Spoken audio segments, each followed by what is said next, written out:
Hello again, everyone. I'm Frank Gifford, and welcome. We're delighted you're with us. We have two division leaders in the National Football Conference going for you tonight. The Minnesota Vikings, they've won their last 4. The Giants are 6-1 in the Eastern Division of the NFC, but both teams need to win tonight to maintain sole possession of first place in their division. The Vikings, of course, bring in Herschel Walker for his 3rd start, but this is a Viking team really predicated on a great defense. They have been playing superb defense. They lead the National Football League in defense after the first 7 games. The Giants are 6-1. They've only lost 1. They lost that by 2 points to Philadelphia. They have not been playing overwhelming football, Al, but the Giants have been playing certainly well enough to look like a team that's a contender that will get better. First of all, we're delighted to welcome you back. Great job, as usual, on the series. And, of course, as we have told you before, a superb job as an on-the-spot reporter. Thank you, sir. And it's not that I've been away from you guys that long, but I was shocked when I got to town today and realized that Charlie Connolly and Alex Webster had lost their starting jobs. It's great to be back. Thank you. The Giants, as Frank mentioned, on top in the NFC East, and they've really done it with defense. This is a team that's allowed only 16 points per game. As far as their offense is concerned, a problem tonight. Mark Bavaro is on the inactive list, the great tight end. They love to go to a 3 tight end set. They'll have to change that around tonight, but they still have Otis Anderson, still sprightly. He'll be 32 next month. Phil Simms having a fine year, and the Giants on top as we approach the halfway mark of the 1989 season. They and the Minnesota Vikings, of course, trying to stay in front of Chicago. They've won 4 straight, but this is a really big test for them tonight. On the road, it certainly is, Al, because they play so well at home, but this is a team that's undergone a change, and not just a change because of the Herschel Walker trade. Granted, Herschel Walker is going to bring this team a lot on the field. Of that, there's no question. His abilities are staggering. But I think there's a message that's sent from the front office down to the clubhouse, and this was a message in Minnesota that was sorely needed. This is a team that has been really, in many ways, ripped because of salary problems, even talks of a racist attitude in management by some of the players. And what perfect timing for the Herschel Walker trade. In their last 2 wins against Green Bay and Detroit, it has been an invigorated, a rejuvenated Minnesota Viking team that's played with a newfound intensity. One change for the Vikings tonight. All season long, they have lost the toss of the coin in each game until tonight. So they finally win one in their 8th week of the season. It's also the first time the Minnesota Vikings have ever played a game in this stadium. They've been to New York before, but they played in the Polo Grounds and Yankee Stadium and Shea Stadium, and it's the first time in this stadium for that man as well, Jerry Burns, the 62-year-old head coach of the Vikings. So the season officially at the halfway mark. When this one is over tonight, each team will have played 8. The Giants to kick off. Raul Allegre will put it in the air. It's a gorgeous night. Temperature in the upper 70s in New York today and in the high 60s right now. The crowd could be in shirt sleeves. It's that warm. Allegre kicking off, and DJ Dozier takes it at the 9-yard line. And Dozier brings it out past the 30, the 40-yard line. Big opening run back for Dozier inside the Giant 40 and taken down at the 30-yard line. So a forgotten man, DJ Dozier, who had been the starting featured running back, and he loses that job in the Walker trade, has his moment in the sun or the moon tonight as he begins this one with a great run back. An outstanding blocking. Watch how he cuts inside the wall. He finds his contain. And really, it's going to be Perry Williams who's going to save this Viking touchdown. Watch Williams, number 23, forcing Dozier back to the inside. Then Adrian White comes in with the tackle. Perry Williams saves a touchdown for the Giants. 63 yards, and they give it to Walker right away, and Walker takes it to the 25. The Vikings may be strangers to the Meadowlands, but Walker certainly isn't, having played here in his days with Dallas. Tommy Kramer is the quarterback. Now, Wade Wilson was hurt a couple of weeks ago. Kramer got the job. Wilson is back, but he is number 2 at the moment. With Walker and Anderson, the running backs, you'll see a lot of Finney as well. Gardner and Jones are the wideouts, and Jordan is the tight end. And there's the line to try to lead the way for Herschel Walker. Finney is in there right now. He carries in the plays. They alternate at fullback, and on 2nd down and 5, Finney leads the way for Walker, and Walker fights his way down to the 20-yard line, where he is short of the first down by about a yard. The Giants defensively, the excellent defense, basically a 3-4 Washington, Howard, and Marshall. Dorsey is hurt on injured reserve at the moment. The linebackers, the strength of this defense, and all you have to do is look at the two men on the outside, Banks and Lawrence Taylor. And the secondary featuring the rookie at strong safety, Myron Guyton. 3rd and a yard from the 21. Minnesota on the opening drive. Jones in motion. And they give the ball this time to Anderson, who fights his way after being initially stopped. He fights his way across the 20-yard line and takes it to the 18 and a Viking first down.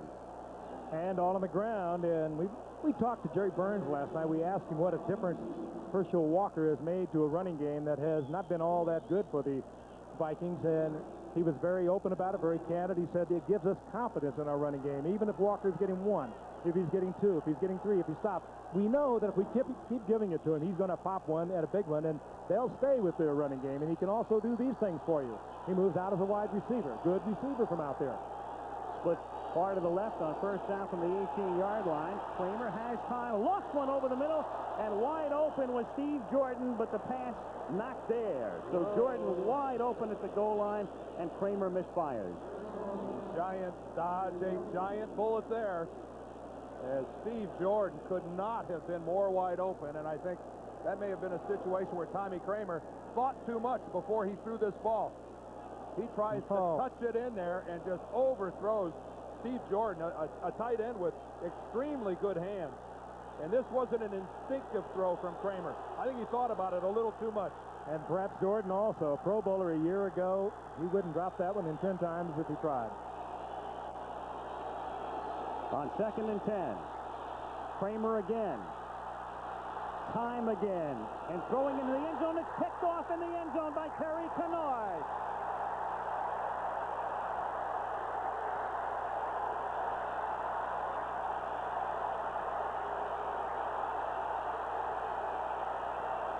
I wonder if it's going to be one of those nights. So does he. That was a Pro Bowler, Jordan, who dropped the short touchdown. Terry Kennard, another Pro Bowler, from the free safety spot, just kind of laying back there and watching, and crossing over the middle comes Jones. And Kennard times it out beautifully, just laying back there in center field, makes the interception, and takes it out close to the 15-yard line. It might be one of those nights. It's, Halloween Eve. Should be one of those nights. Second interception of the season for Kennard. Sims asks for quiet. Giants at the 14-yard line. And Otis Anderson finds a hole, exposes in a hurry after a gain of 5. He is pushed back. And does a little pushing and shoving with Joey Browner, the Minnesota strong safety. Peace has prevailed. For the moment anyway, as we look at Phil Sims, again solid and steady, and now so very, very durable. And closing in on a milestone, 25,000 yards. Anderson and Carson, and we'll see a lot of Roussan as well. Turner and Manuel with Moat, the tight end. Again, Bavaro is hurt. He is on the inactive list tonight, and the men up front. On 2nd down and 5, it's Anderson going to the outside, cuts in behind a Moat block, and takes it out to the 23-yard line. He's about 1.5 yards short of the first. He is stopped there by the linebacker, Ray Berry. Now, the strength of the Vikings, that great defensive unit. And they've picked up 24 sacks in the last 3 games. 8, 8, and 8 over the last 3 weeks. Noga, Thomas, Millard, and Dolman, the key men, of course. The linebackers with Merriweather, who sat out last year, Studwell and Berry, who just made the last play. Lee and Rutland at the corners. Browner and Curtis are the safeties. 3rd and 1. And it's Anderson. And Anderson close to it, stopped at the 24-yard line by Joey Browner. Giants are signaling first, and so are the officials. Jerry Markwright is the referee. First down, New York. I think the Giants came into this game thinking they could run the football. And Dan, you know as well as I do, this is one of the quickest defensive lines in football. When you get somebody like that pressures the passer like they do, they have to make those quick moves off the line of scrimmage, and they become very vulnerable to the run block. But Frank, I think that wanting to run comes out of necessity as well. I don't think the Giants want to fall into a consistent 3rd and long situation and have to block that Minnesota pass rush. In this set, they have Roussan as a wide receiver and nowhere for Otis Anderson because of Keith Millard, number 75, the fifth-year lineman out of Washington State, and his 12 sacks leads the league at the moment. I mean, there's a guy with 12 sacks in only 7 games. That's a season for some teams, some players. Look at this, though. That's nothing more than his last-minute movement confused the Giant offensive line, and they didn't make an adjustment at the point of attack. Millard comes through totally unblocked. Loss of 2, 2nd and 12. No score early in the first quarter at the Meadowlands. And Sims tries to dump it off and has it knocked away by Al Noga. Kind of a forgotten man on that line because of Dolman and Millard, but Noga really coming into his own. He's given the Vikings, however, a totally new dimension, because last year it was basically Chris Dolman and Henry Thomas and Millard. Now it's Noga, who's having a tremendous year. He is a totally different football player than he was a year ago. And your question might be, why wasn't he blocked? This is a screen all the way. The Giants have released their offensive line, so Noga isn't even blocked. Anderson floated to the outside, and Sims is attempting to just drop it over the arm of Noga. If that one is not swatted away by Noga, might have been a long yardage play. 3rd and 12 with Ingram in motion out of the shotgun. Sims stepping up and going down at the 17-yard line, and it's Al Noga. Well, right off the bat, we've seen the Minnesota defensive line dominate the first series by the Giants. Millard makes a play for a loss. Phil Sims, as you saw, got up limping. Al Noga swats the ball away, and then here on a delayed move back to the inside, sacks Phil Sims. And Phil Sims came up walking very, very tenderly, and now on the Giants sideline, limping real noticeably. Well, you saw the left knee hit from the side, and it did appear just to buckle just a bit, and we'll be checking on that. Sean Landetta's kick. Taken at the 41-yard line, and a fumble by Lewis, and at the 38-yard line, Minnesota has it. Oh, what a lucky bounce for the Vikes. Came right back to them. Renee Thompson, and he's really been a demon on special teams for the Giants, creates the fumble, but Minnesota gets it back. Leo Lewis didn't even consider the fair catch. He doesn't very often. He knew he was going to get the shot. You saw him kind of hunker up there, and Thompson just unloads on him, and as you said, Dan, perfect bounce right back into his arms, and Minnesota keeps possession. They have good field position at their 39.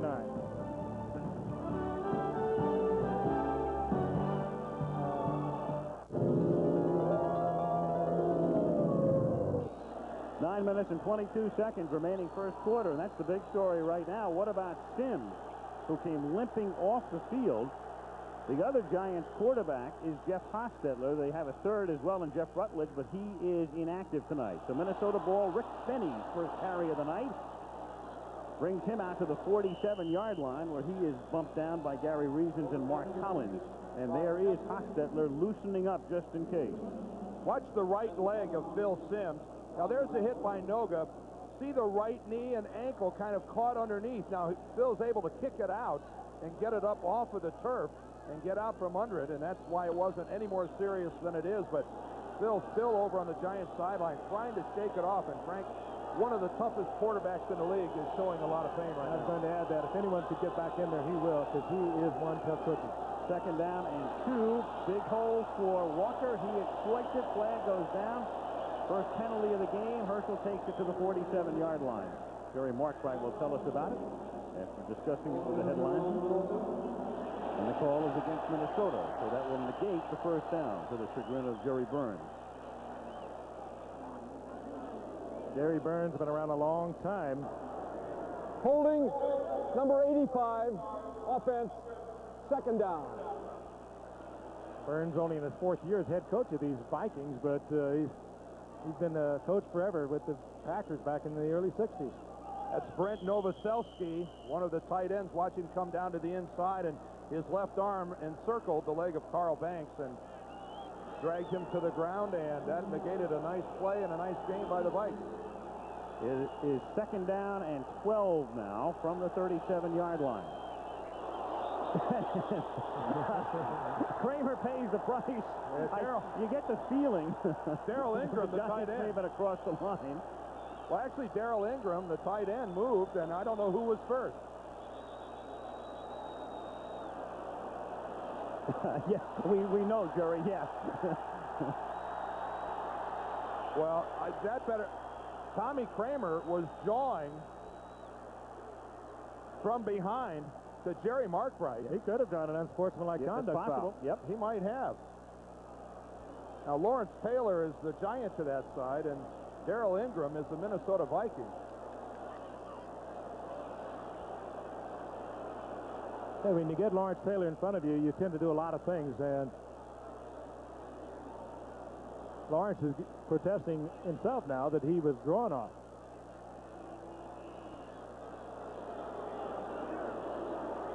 We have a 5 and a 15-yard penalty. We have a false start, number 81 offense. Penalty is disregarded. We have a personal foul, unnecessary roughness, number 56 defense. First down.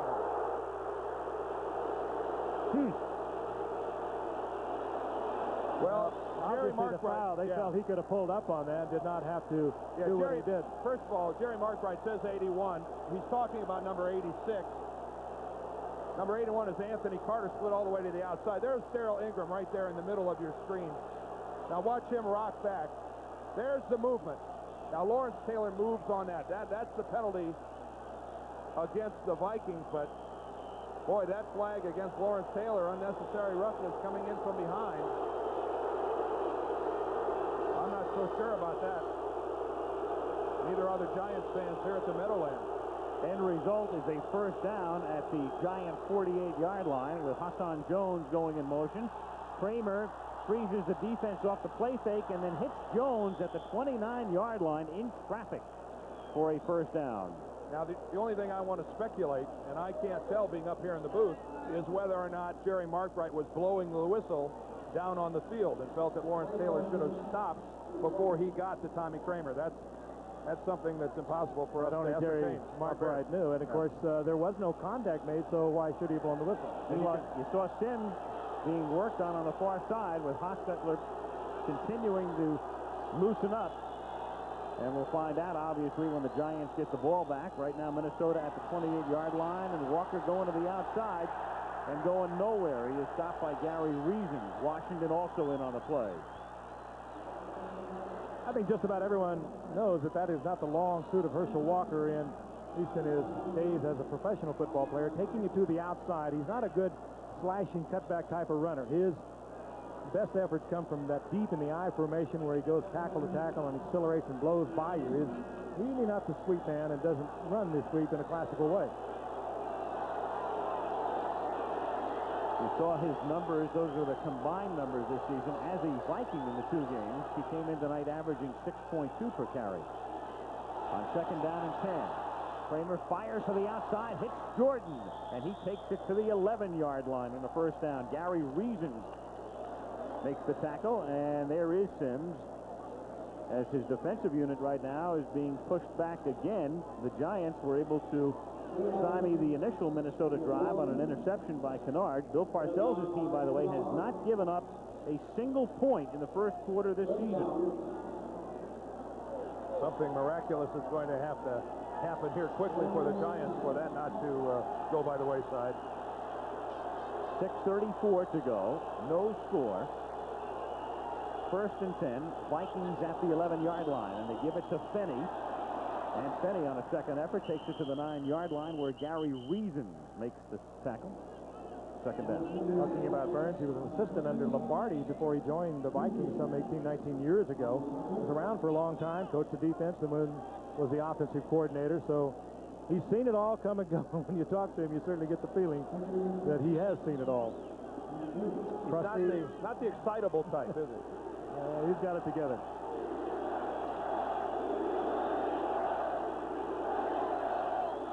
Second down. 8 at the 9-yard line. Anderson in motion. Flip it out to Walker inside the 5, and Walker is in for the touchdown. That's what he does well. He turns it up north and south. And he accelerates perhaps as good as anyone in this game. And I think that's a read all the way by Tommy Kramer on Lawrence Taylor. The minute he sees Lawrence Taylor coming, it immediately is the quick release over the top of Lawrence Taylor to Herschel Walker. I'm sure when we go to a replay after the kick, we'll be able to take a look at that. It's the read of Lawrence Taylor, the quick dump by Tommy Kramer, and then it's all Herschel Walker from there. But they take Taylor out of the play with the quick pass, as everyone is trying to do. They think about him constantly. San Diego last week, they just hammered him with 2 or 3 guys throughout the game, and we're going to take a look at the replay. They're going to look and see if he broke the plane here. After further review, the play stands. Touchdown. Well, we'll have a vantage point from here. There is Herschel barreling. He makes contact with Johnny Cooks. And I can't tell if the nose of the football came down the way he was on the goal line. It was the back of the football. The way he was carrying it, which became the nose. Whichever end of the football touches the goal line immediately becomes the nose of the football. The way he was cradling it.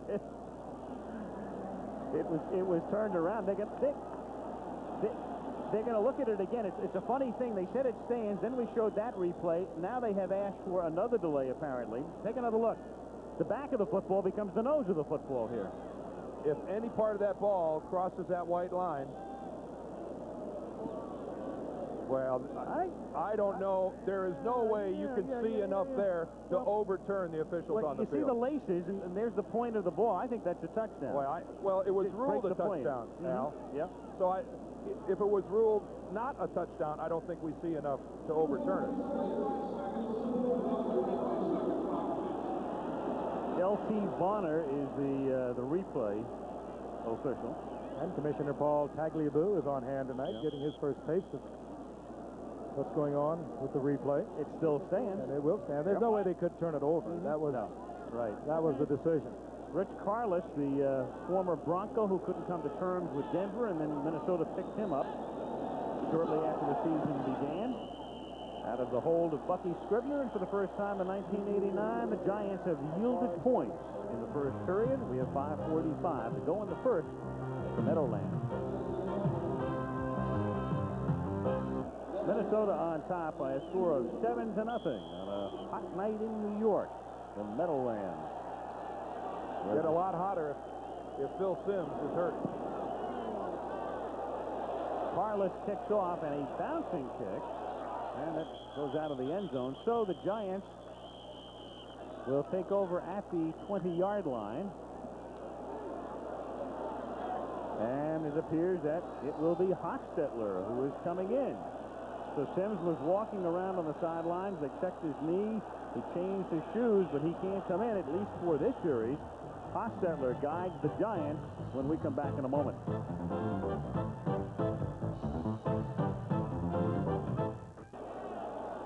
Well, as you look at Millard and the Minnesota defense, the Giants with Jeff Hostetler, the quarterback. How infrequently does he play? Well, all season he's thrown 2 passes, but at least he's completed them, 1 for a touchdown. He takes over, and Anderson takes it out to the 22-yard line. So we'll have to wait and see about Simms, but Jeff Hostetler, 2 for 2 this season, is the quarterback at the moment. Last year, when Phil Simms was injured, Hostetler came in against New Orleans and played the first half of that game, did fairly well, and quite a controversy because at the half, even though Hostetler had played well, they replaced him with Jeff Rutledge. And Jeff Rutledge, as we've already mentioned, is not available tonight. Hostetler, 3rd-round draft pick in '84 out of West Virginia, has not played that much. 2nd and 7 at the 23-yard line, and the Vikings jump. Millard had come across as a flag down, and Anderson is stopped at the 23-yard line. What Jerry Burns tell us last night, I wouldn't be surprised if Keith Millard goes offsides 3 times tomorrow night. Well, I think we've got one of them. 1 down, 2 to go. That's something the Vikings and their defensive line work on continually. Number 97, defense, 2nd down. Well, actually, they're going to throw it on Henry Thomas. Let's take a look and see who we can see coming across the ball. There's Keith Millard way across the line of scrimmage. I'd like to know how they call that on Henry Thomas. Poor Henry was just sitting there back in his stance. The officials tonight having some problems with numbers and identifying the guilty party. On 2nd and short, it's Anderson, still short of the first down. Al Noga making the tackle at the 29-yard line, and it will be 3rd down and 1. As we talked about the Vikings having 7 sacks into tonight, and you have got to be moving quickly along the line of scrimmage to get those kinds of sacks. This is Noga, who has come on so strong this year. Slicing to the inside, making the stop. And there is the man that teaches it. Wherever he has been, he has had a strong pass rushing ball club. The 49ers in Detroit and now with Minnesota. 3rd and 1. Sole setback is Anderson. And it's Anderson with the ball and a first down, taking it to the 33-yard line.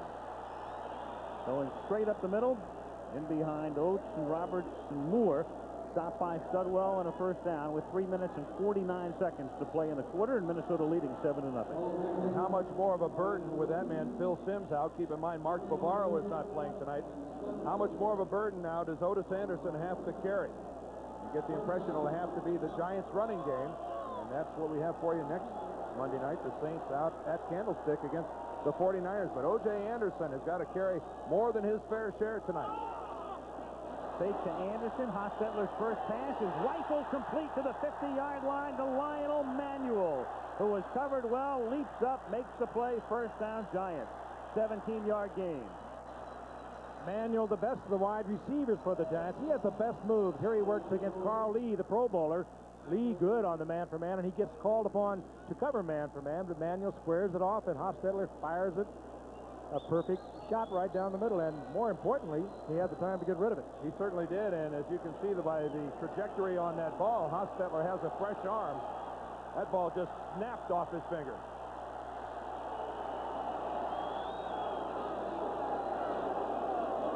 Maurice Carson is the man in motion from the 50. Hostetler, who is 3 for 3 this season, trying to make it 4 for 4 to Turner, 2 deep, double covered. Carl Lee stretching out.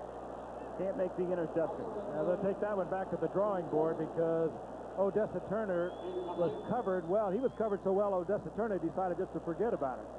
Hostetler, meanwhile, just threw it up for grabs. And that comes from just not playing, and he has not played that much. Let's watch Turner now. He gets outside coverage on the part of Carl Lee. Inside is Travis Curtis. Now he just pulls up to, hey, I'm covered, baby. Hostetler puts it up anyway. And just off the fingertips of an interception by Carl Lee. That just comes from not playing. 2nd and 10. What they're saying on the Giants bench, sprained ankle for Simms, may return. That's the cryptic information we get. 2nd and 10 from the 50-yard line. Roussan on an end around takes it to the 42-yard line where he's bumped down by Joey Browner. Lee Roussan, first carry of the game. This is something you also do to a team that really is thinking about pass. With the quick moves, they react to anything they see, and it's good to run reverses against them. You do a screen pass, and that was very effective. Phil Simms relegated to standing on the sidelines and still favoring that leg. The bad news, of course, he's not in there for the Giants. The good news is they tell us it's the ankle. And there's Bavaro. He is not on injured reserve. He could play next week. He's on the inactive list tonight, one of the 2 inactive. 3rd and a long 1. And Anderson, with a flag being thrown at the end of the play, appears to have picked it up. Stopped by Studwell. And we'll get the call. And that's going to be holding against the Giants. And the Meadowlands crowd lets out a groan. Holding, number 65, offense, 3rd down. Bart Oates working against Henry Thomas, number 97. Boy, what a killer. That was a first down run by the Giants, and now that throws them exactly where they don't want to be. Rather than a first down in the continuance of a very good drive, now they're into that 3rd and 11 sort of situation. And this is not the situation that Jeff Hostetler wants to find himself in. The young offensive line of Minnesota will show you a lot of juking on their pass rush in a pass situation like this. Comes out of the shotgun, sends Meggett to the right side in motion with 3 receivers in that direction. And Hostetler rolling and firing down the sideline, and it's broken up, intended for Meggett, and broken up by Audrey McMillan. And the Giants are forced to kick with 1:13 to go in the opening period. Boy, what a killer that holding penalty was. What a killer. The Giants, in their first drive with Jeff Hostetler at quarterback, really were moving the ball quite well, moving it effectively on the ground, mixing it up. Hostetler looking sharp on a couple of passes, with the exception of the long one, and then the holding penalty killed him. Leo Lewis, who met Renee Thompson the last time he attempted to field a Landetta punt and was fortunate to recover his own fumble. Backs up and now lets it bounce inside the 10, and it goes into the end zone. So no fair catch. He took a chance and it paid off. They'll bring it out to the 20 with 1:01 to go in the first quarter. That is not a very happy scene for the Giants, obviously. Phil Simms doesn't appear at all close to coming back into this game.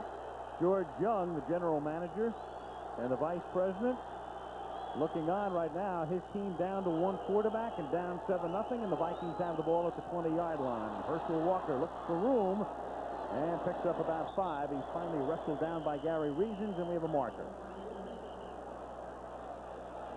I spoke just a moment ago to offensive coordinator Ron Earhart of the Giants, and they really don't have a disaster quarterback. They've been told that Simms is not all that bad and could possibly come back. Meanwhile, Eric Howard is limping off, and the Giants are short on the defensive line as well. Here's Mark Wright's call. Number 69, offense, first down. Todd Kalis. Giants are really thin in the defensive line as we see Eric Howard going off. They have Rob White and Mark Duckins. Both they picked up as free agents after the season had started. That's all they have remaining. Of course, Eric Dorsey, their defensive left end, is out, could be out for the season. So they are very thin. And Rob White is the man who comes in. Second-year man out of South Dakota, number 71. First down and 20 from the 10-yard line. On a delay, Walker, and he gets tripped up by Reasons, who stopped him in the backfield, and then Herschel picks up one as he takes it out to the 11-yard line. Reasons having a big night, big quarter anyway. The Giants do have is a great set of linebackers. Not only Gary Reasons, but Johnny Cook's a former #1 draft pick of Indianapolis, acquired last year. He's having a big year. Pepper Johnson has improved as he's come back after being a long holdout. And of course, Pro Bowlers, Banks on one side and Taylor on the other. They're going to need a lot from them tonight. Giants are going to need a lot of whatever tonight. Simms hurt, Bavaro inactive. We've seen Howard go off, and the quarter is over with the Vikings on top. We'll return after this message and a word from our ABC station. Second quarter, Al Michaels, Frank Gifford, Dan Deerdorf at the Meadowlands. It's second down and 18 for Minnesota from the 12-yard line, and Kramer throws, and it's caught by Jordan, and he takes it out to the 25, but they're short of the first down. Third down and 5. Well, 7-0 Minnesota. I think, Frank, the highlight of the game for the New York crowd tonight had to be the national anthem. I thought it was done very well. Sensational. Did the anthem tonight? I'll tell you, she has sung before, well, literally millions, and I've never known anyone be quite so nervous she was tonight. Well, as good as she was, I think the Giants right now have some more pressing problems. She could play defensive end right now. I think back, look how well Buffalo has played since they lost Jim Kelly. Frank Reich has stepped in. Jeff Hostetler right now is going to have to do that for the Giants. Third down and 5 from the 25-yard line. Kramer stepping up, throwing, caught, first down. Carter takes it to the 40-yard line. Anthony makes his first catch of the game at a most propitious time on a third down situation with Perry Williams in on the stop, and it keeps the Viking drive going. 13-year-old arm here, not bad, Dan. Well, he bought himself some extra time, Frank, by stepping up into the pocket. And that's what allows Anthony all that extra time to run Perry Williams all the way up into the middle and then come back to the sideline. That's a pattern like that. Granted, it shows a lot of creativity on the part of Anthony Carter, but it can't happen without the line and the quarterback buying a little extra time. That's a lengthy pattern. First down, Minnesota at the 40. Kramer freezing the linebackers again, hits Jordan, and the ball is loose, but after he was down, now a penalty marker. Reasons had made the tackle, and we'll see about the call. Perry Williams was there. Personal foul. Personal foul, unnecessary roughness, number 55, defense, late hit. They're calling that really close. Well, the position that Steve Jordan is in. He's flat on his back on the field and not really in a position to defend himself. Now, again, we're watching this in slow motion. There's the tackle by Perry Williams. Reasons has already left the ground. He's already in a horizontal position coming down. And, you know, sometimes I think we're asking a lot of a guy who's run 20 yards to all of a sudden suspend himself in midair and not make a hit on a guy that's already on the ground. That one was mighty fine. From the 32-yard line, Walker picks up about 3 to the 29-yard line. Kenny Wolf, our producer, and Craig Janoff, our director, can we see this at regular speed? Now, the driving of the shoulder by Reasons may have been what drew the flag, but granted, I know it looks bad, but Reasons had already left the ground. He's already in the air. How good of an athlete do you have to make yourself That might be have to stop? almost been an attitude interpretation. Yeah, may have been the way he drove the shoulder in more than anything else that drew the flag. 2nd and 7. Good news for the Giants. Eric Howard is back in the game at nose tackle. 2nd and 7 from inside the 30-yard line. And not a lot of room for Herschel Walker. He is stopped there by Leonard Marshall. And it'll be 3rd down and 5. And we can tell you that Saturday on ABC's College Football Regional Action, Big Ten, Pac-10, some of you will see a Frank, Illinois taking on Iowa. Or the Arizona Wildcats taking on the California Bears. At Berkeley, 3:30 Eastern, 12:30 Pacific, here on ABC. 3rd and 5 from the shotgun. Vikings ahead 7-0, and it's an inside handoff to Fenney, and a flag is down. Fenney takes it to the 19-yard line, and the marker is thrown at the inception of the play at the line of scrimmage. A lot of flags tonight. This time against Minnesota.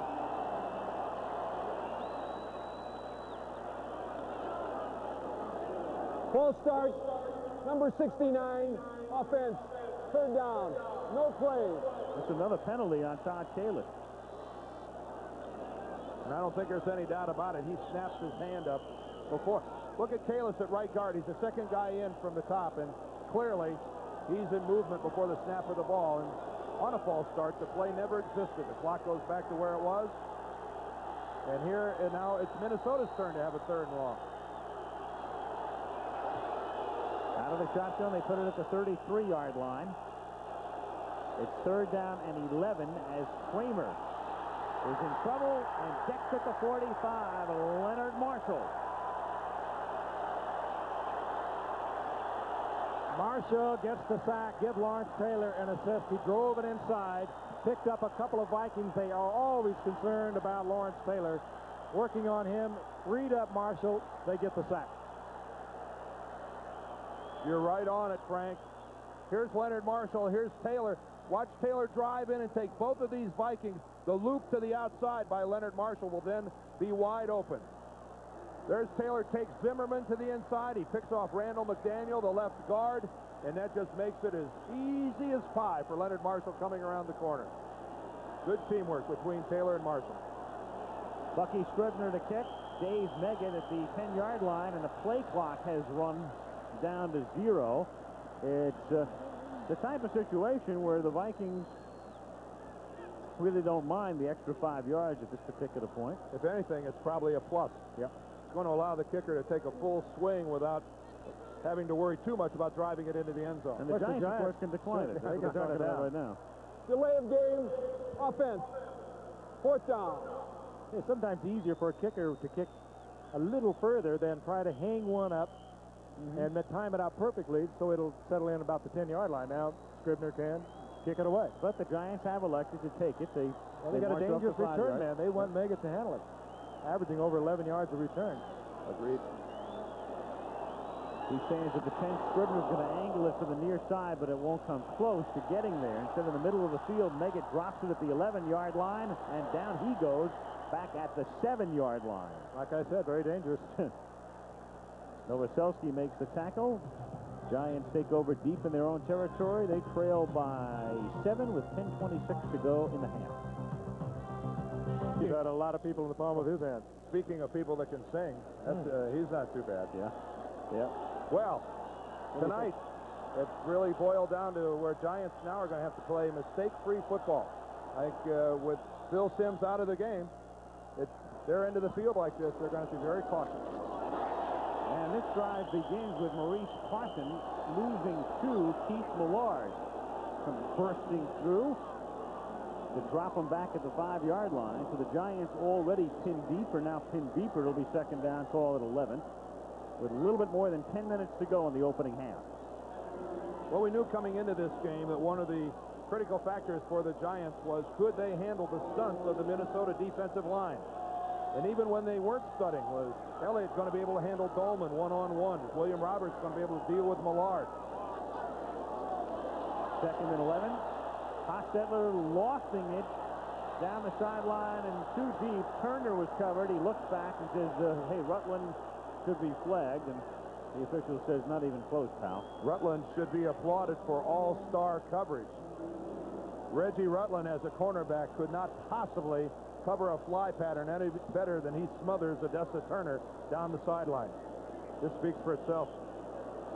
And you notice he knew exactly when to look up. He knew the extent of the arm of the quarterback in the game, and he just kept the sprinter stride, and when he had to look around, he did. And talking about sprinter's stride, now take a look at the Minnesota defensive line. And that is a phenomenal stat. 2 for 42. They've limited their opposition. From this sort of situation, third down and 11, and the pass is caught by Meggett, and Meggett picks up the first down. And so much for that friend after the 29-yard line, run out of bounds by Darrell Fullington, a 23-yard pickup. 3 for 43. And it'll also take the confidence that Bill Parcells has in Hostetler, who has not played that much. Noga right in Hostetler's face, and he deflected the ball, and Meggett, good concentration, and gets away from Merriweather, a good pass defender, a linebacker, and gets the first down. Big yardage out of the 30-yard line. Dangerous pass down there. Going to a rookie against an all-pro linebacker. He got open, and then the pass was deflected. Hostetler is now 2 of 5. Roussan in motion. Hostetler steps up, throws, and throws it way away. Intended for Ingram. Second and 10. Rush put on that time by Henry Thomas. 7-0 is the score. Minnesota trying to stay on top of the NFC Central, trying to remain a game in front of Chicago, and the Giants are trying to stay in front of Philadelphia in the NFC East. I mentioned that Commissioner Paul Tagliabue is here tonight taking on the game, and we are also going to be talking with him at halftime. Elected last week. Second and 10, and another flag because the Vikings were jumping, 2 of them, unless they were drawn off. Played dead before the inception. Bernsey.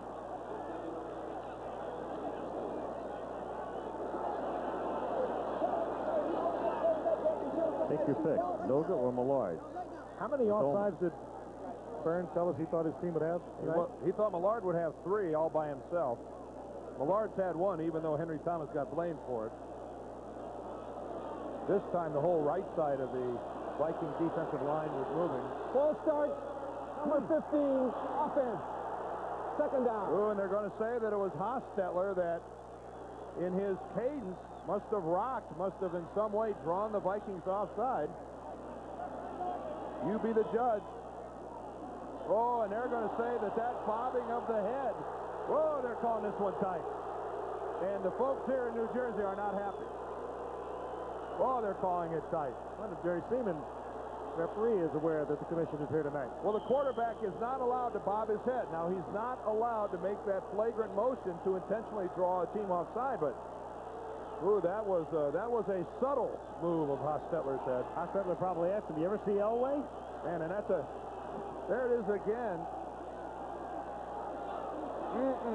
Must have looked a whole lot more dramatic from the field than it does from here. Second and 15 from the 24-yard line. And Hostetler going deep for Ingram, and overthrows him and also winds up on his back. Carl Lee with the coverage on the play, and Dolman charging through. Frank, how about that coverage by the Vikings secondary? They are all over the Giants receivers tonight. I mean, we're seeing some outstanding man-to-man coverage. Both corners, Carl Lee, Reggie Rutland, we've seen classical stuff, and now Joey Browner, who missed all of the preseason in that contract holdout. Bitterness that was set off by conflict between Mike Lee, the head of the Vikings, and Joey Browner, spread around throughout the entire National Football League. Of course, it was resolved a little bit when Herschel Walker came in. Things settled down, and a 4-game winning streak can change a lot of things, but doesn't it? Sure. Third down and 15 from the 24-yard line. Fired over the middle, but well short of the first down. The catch is made by Lionel Manuel. He's dropped by Darrell Smith at the 32-yard line. And with 9:12 remaining in the half, in comes Landetta and the Giants punting unit with Leo Lewis back to receive for Minnesota. No points, nothing of the sort for the Giants, but yet a semi-effective drive as they were clear back on their 6 or 7 yard line and at least drove it out beyond their 30 before they have to punt. Thanks to that third down pass to Megan. Deep booming kick by Landetta backs Lewis up to the 14-yard line. And then he really pays the price. He gets decked out at the 24-yard line by Adrian White. Vikings take over there. 8:41 remaining second quarter at the Meadowlands. The Vikes on top by a touchdown. Lawrence Taylor and the Giants defensive unit out on the field with the Vikings taking over to begin this drive at their own 24-yard line. 7-0 Minnesota. 8:41 to go in the first half. And Tommy Kramer, the fake to Walker. That buys him some time, and then the perfect throw, and the catch, I believe, is made. Yes, did he have it at the 46-yard line? Steve Jordan. The question was, did he have possession as he went out of bounds? Had it, juggled it, got possession back, first down at the 46-yard line. I think that's the key, Al. I think he had possession of the ball before he got hit, and it was rocked loose. There's Jordan with the ball. He clearly had it, and then it did get knocked loose. Steve Jordan able to bring it back in, but did he have it? There's 1 foot down. There's 2 foot. 2 foot. There's 2 feet down. Nice, Dan. Real nice. From the 46-yard line. You'll get ripped. Yeah. Caught at the 50-yard line by Steve Jordan, and he takes it to the 48 into Giant territory. That was a nice catch by them guys. Well, there's the Mr. Pumpkin floating around. We're always good for a couple pumpkins here at the Meadowlands. Doesn't even have to be Halloween for that to be tossed around, and a few other items as well he calls more last minute. That's right. We had a doll floating around last time. He certainly did. 2nd and 4 from the 47-yard line, and Walker takes it to the 44, where he's stopped by Carl Banks and appears to be a little short of the first down. By about he's very close to Al. That'll illustrate he was hit behind the line of scrimmage, and it just shows the strength of Herschel Walker. Might be even close enough to take a look at it. It is. Puts it inside the 44-yard line. He's a big man. He's strong. He does everything he does so effortlessly. Now, bang, he's hit there and spins off, and a lot of backs would have been a yard short of the first down, but Walker kept the balance. He's a great athlete. What a fine young man he is, too. Well, as we said, just short of the first down. Third down coming up. Herschel Walker, 7th year as a pro, 3 in the USFL. This was his home park. As a New Jersey General. Still only 27 years old, though. I mean, he went into pro football early and went over to the United States Football League, and some of you maybe didn't follow that league, lost track of him. He's still a young man, really just physically in the very prime of his life. How does he put it? You've been hearing about Herschel Walker for a long time. He talks about himself in the third person. And this time having trouble is Fenny getting started. The Giants think they have held. The Vikings are now going to have to talk about themselves in the fourth person as they go to fourth down. I don't know that they got back to the line. Well, they had Anderson and Fenny in the backfield. They're going to punt. Yep. Yeah, cooler heads prevailed. There was a little talk back and forth on the sidelines, and it looked for a moment as if Jerry Burns was going to go for it. Here is Belichick, Bill Belichick, the defensive coordinator of the Giants. Got a fine effort there out of his voice.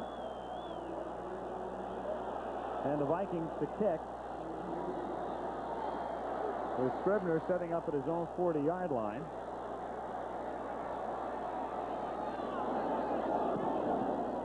And it's an end-over-end kick that will bounce into the end zone and come out to the 20. So the Giants are able to hold. They get it back at the 20. New York has the ball. They trail by 7, and we have 6:42 left in the half. Metropolitan Stadium in Bloomington, Minnesota. Fran Tarkenton, then a Viking. He'd become a Giant in 1967. Finds Paul Flatley here for the touchdown as the Vikings that day routed the Giants 40-14. You see this spot right here? That's where this guy, Mark Rodenhauser, the center, is going to end up after Pepper Johnson puts a hit on it. We're holding auditions for those of you that would like to be a punt snapper. We're part of a logo. No fun. Anderson from the 20-yard line takes it out to the 21 as Joey Browner makes the stop. There's Rodenhauser. No fun. Got your head down. Most of your weight is back on your haunches as you try to snap that ball, and you are in no position to defend yourself from guys like Pepper Johnson. Good hit. Guys like Rodenhauser say, I don't know why they hit me like that. I'm not going to run all the way down there and make the tackle anyway. 2nd and 9, New York from the 21-yard line. Hostetler slings it out. Anderson has room, first down, and out of bounds at the 40-yard line. Oh, and there's O.J.'s signature. He put the face like I'm going to go out of bounds. Carl Lee, the cornerback, let up, and Anderson put the shoulder down and just drilled him. Remember in the first quarter when I said they were trying to run the screen when Noga tipped the ball and knocked it back? And I said if they could have gotten the ball over Noga, it could have been a big gainer on the screen. And now the Giants, seeing that in the first quarter, come right back with it, get it over the top of Noga that time, and O.J. Anderson makes a big play out of it and gets a little extra hit in on the end. And a good call against the penetrating type defense of Minnesota. The screen, the reverse. Giants have been effective with it. At the 38-yard line, 1st and 10. Anderson again, taken down at the 41-yard line. Picks up about 3. Ray Berry in on the stop. What's the big difference between him then and now, Dan? I mean, you played with him for so many years, or early on in his career. Well, I don't think that he has the straightaway speed that he had when he first came in this league. Otis Anderson, I think, fooled a lot of defensive backs and linebackers in this game when he first broke on the scene with his speed. They would take a cutoff angle and find out that they were woefully short, that he was much faster than they thought. He is, I think, a much more powerful back than a lot of people think he is. He played at the high 220s, looking like he weighed 245. He's a big, big man. 2nd and 7, and Anderson again, and he's a real workhorse on this drive.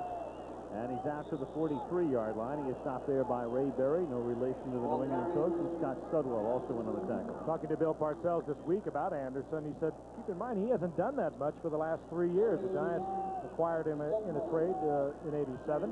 He didn't play hardly at all then, didn't play much at all last year, and was relatively quiet the year before that with St. Louis. So people are saying, well, you're going to wear him out, you're going to run him down. Parcells said, no, he's getting better. The more times we give him the ball, the better he gets. An extremely talented athlete.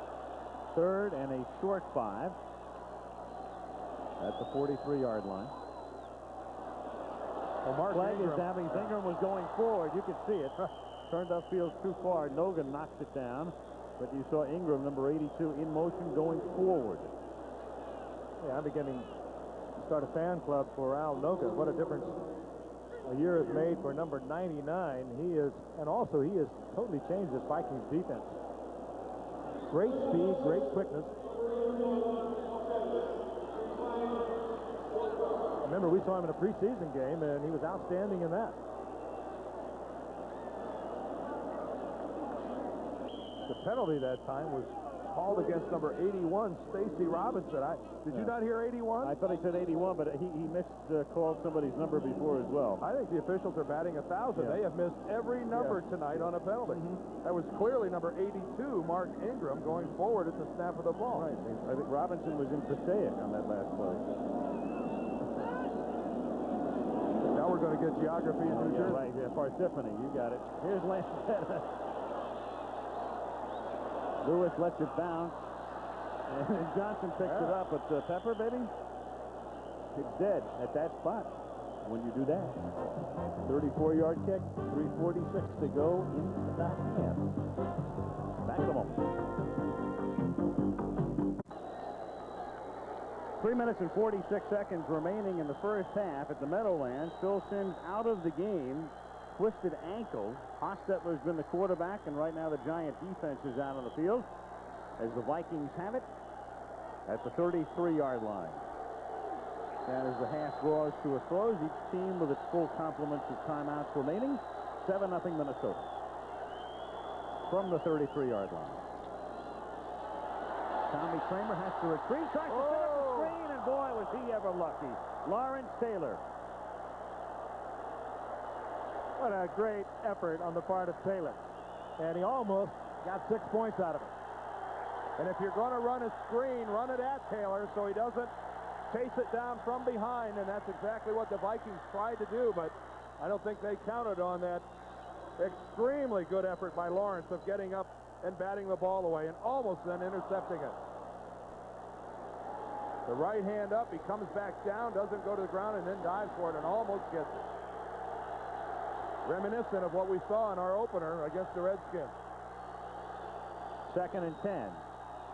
Kramer under pressure again this time for Jordan and knocks down Terry Kennard with a coverage on the play. And Leonard Marshall came in and forced the early release by Tommy Kramer. And Tommy Kramer will not finish the game if he takes many more hits like that from Leonard Marshall. He was not in a position to defend himself after releasing the ball. And number 70 comes in and just levels Tommy Kramer. Tommy's been doing this for 13 years. He's been whacked around pretty good over those years, but he does take a vicious shot. He knew he was going to get it. Comes right down on that shoulder, and you still have to admire the fact that he would stay there and deliver it. 3rd and 10 from the 33. Giants rush 4. And Kramer throws into the seam, and it is not picked off at the 46-yard line. Almost. Sheldon White and Anthony Carter both there. Nearly an interception, simply an incompletion, but the defense holds, and a kick upcoming. And that crowd, 76,000 of them, begins to sense that there's a little bit of a turnaround in the momentum.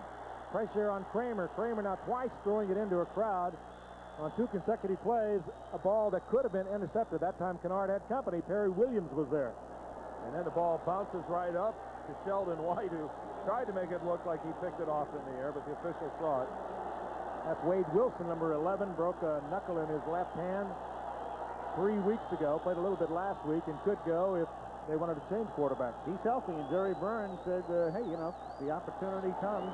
Wilson is ready. Scribner with a kick that backs Meggett up to the 21-yard line, almost runs into his own man, and then Meggett is brought down to the 29, and there are flags all over the joint. And how far was Meggett away from getting through that arm tackle and gone? I mean, we're talking about just a hair away for this guy, David Meggett. It's Rodenhauser who makes the tackle. Rodenhauser was the man who wound up on his back the last time. Number 52 on the return. First down. Pepper Johnson. And you can almost say that sometime this year, this young man, Dave Meggett, a 5th-round draft pick out of Towson State, and former captain there, and a defensive back, good all-around athlete, not all that big, 5'7", 180 pounds. You can almost predict that he is going to break one. He has come so close all year long, and he runs the punt back just like it should be. He forgets all about his body and looks for that gap, and he's going to find one someday. From the 19-yard line. Fake to Anderson. A lot of heat put on, and that's the second sack of the night by the Vikings, and Keith Millard picking it up, number 13 on the season. He may have gotten a half of it. Henry Thomas was also there, and they'll have to judge. Thomas, of course, the unsung hero of that front four of the Vikings, and you hear a lot about him when you're around Jerry Burns, though. He's having a great year.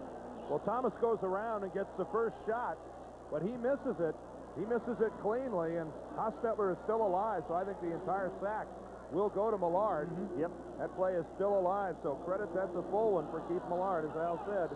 Number 13, but Henry Thomas, the first one to get in there, and the Giants having difficulty with the games and the stunts of the Vikings. Second and 19, Vikings on pace to set a new NFL record in sacks. This is Anderson, and going nowhere on a second and long. Ray Berry makes the tackle. You know, Millard is on pace, too, to break the individual record for sacks. That was his 13th. The NFL record is 22 by Mark Gastineau. But I don't know, Dan, do you remember a defensive tackle? I don't know, did Alan Page lead the league in sacks, or did they even count at them? Yeah, well, you have to keep in mind the league didn't start officially monitoring sacks until 1982. So a lot of the great pass rushers in prior years aren't down in the books because of the fact that they played prior to 1982. Well, you mentioned someone like... Yeah, I remember back in the mid-'70s, Coy Bacon, when he was with the Cincinnati Bengals, had a phenomenal year. I seem to remember at the time it was somewhere in the mid-20s. And, of course, you know, I can only think back, you know, when guys like Deacon Jones and people like that, some of the great pass rushers of the past, of course, they were dealing with a shorter season back then as well. Well, 14, and prior to that, only 12 games. Well, the record since 82, since the official stats were compiled, 22 by Mark Gastineau. Right. And then Reggie White had 21 and 87. Yeah, but 12 games is all he played. Yeah, that's the key with the Reggie White thing. He had 21 sacks in only a dozen games. Right. Meanwhile, right here, Minnesota had taken that timeout to stop the clock because the Giants are faced with a 3rd and 18. And the Vikings, of course, with 2.5 minutes remaining, figure they can hold the Giants here. 3 for 43 in this sort of yardage for the Vikings defense. 3rd and 18, and Hostetler has to roll and looks for room and runs into a lot of trouble and is buried back at the 2 by Henry Thomas. And the Giants are in a lot of trouble because they'll have to punt from their own end zone. The Vikings have 2 timeouts remaining, and in fact, let's see if they're going to take one here.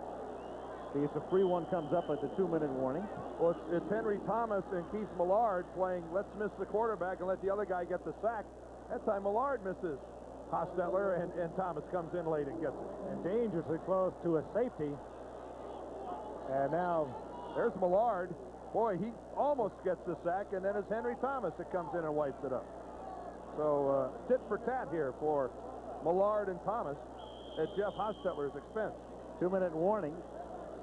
The Giants will have to kick from their own end zone. The Vikings figure to get the ball in good field position. They'll have 2 timeouts remaining, and they lead by a score of 7-0. in here, $1 million grant to the Lombardi Cancer Center at Georgetown University, making the total commitment to the Cancer Center $2 million. 2 minutes remaining in the first half at the Meadowlands. Vikings on top 7-0. Phil Simms, if you joined us late, twisted ankle, hasn't played since very early on. Only touchdown of the night scored by Herschel Walker in the first quarter.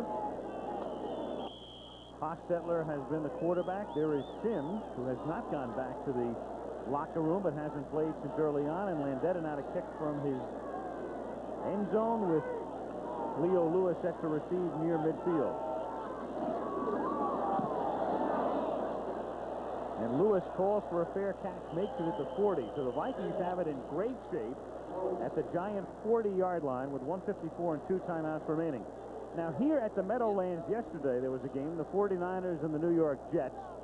And it was Jerry Rice. It doesn't matter who plays quarterback. Montana was hurt. Young had gone out. He got hurt. So Steve Bono comes into the game. Number 3 on the depth chart for George Seifert's 49ers, whom we'll take a look at against New Orleans next Monday night. And Bono looks downfield, and all he has to do is spot number 80. Jerry Rice, who scores the touchdown here, and the Niners win it by a score of 23-10. Meanwhile, back live here, Anthony Carter gets hit by Terry Kennard. before he can make the catch, and it's 2nd down and 10. You just admire Anthony Carter coming in on that slant last week against Detroit. He caught one that really scared everyone who was there. He laid on the carpet for a long time before he got up.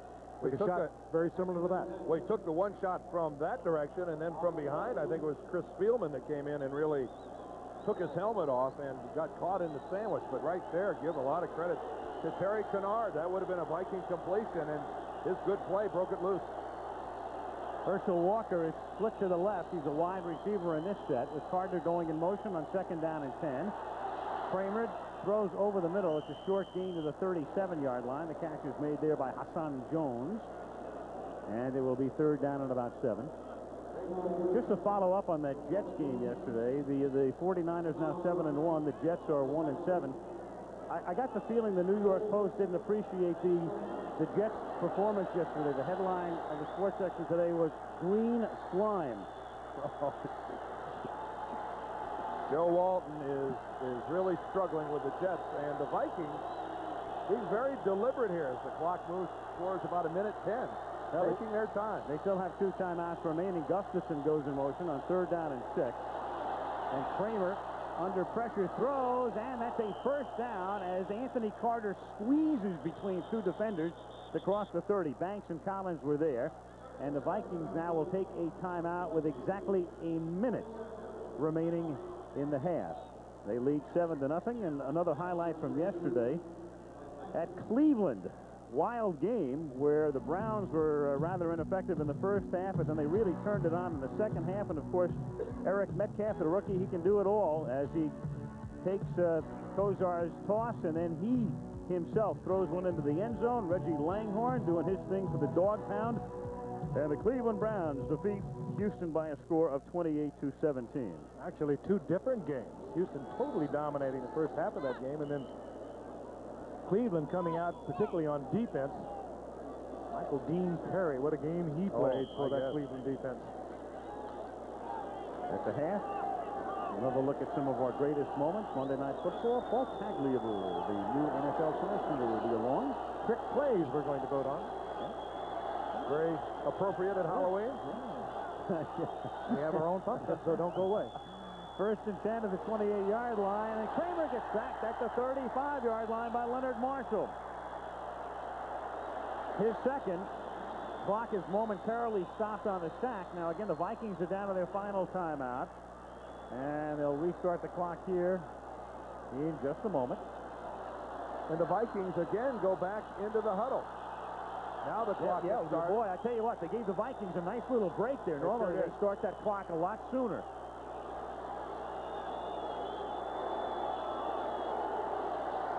Second and 17, and DJ Dozier goes nowhere. Runs into the arms of Taylor, and now Minnesota has to take its last timeout. And that is about as bad a use of the clock as you're going to find any professional team do in the last 2 minutes of a game. Huddle up a couple different times, and the Vikings just did not do anything. And, you know, that's going to happen if you don't block Lawrence Taylor. He's going to make the tackle. I have to wonder about any blocking scheme that does not account for someone being in the face of number 56. Nobody touched him. He spun Anderson around like a top, and Anderson was totally lost. Let's watch him. Bottom of your screen. Anderson gets away from him, but he's in a full 360, out of control, and he is ever so quick back on, crawling all over Anderson again. I might draw that one up again and maybe find somebody I could put over on that side of the ball. But again, back to my point, Al and Frank, I can't get into the way Minnesota blew off that much time. They had 2 timeouts. They've burned them both. Now they don't have any timeouts left. They've got a 3rd and extremely long situation, and there just didn't seem to be any sense of urgency in the way they were trying to run plays. Exactly. 2nd and long to run that play. Now to take your final timeout. The ball is at the 36-yard line. It is 3rd down and 17.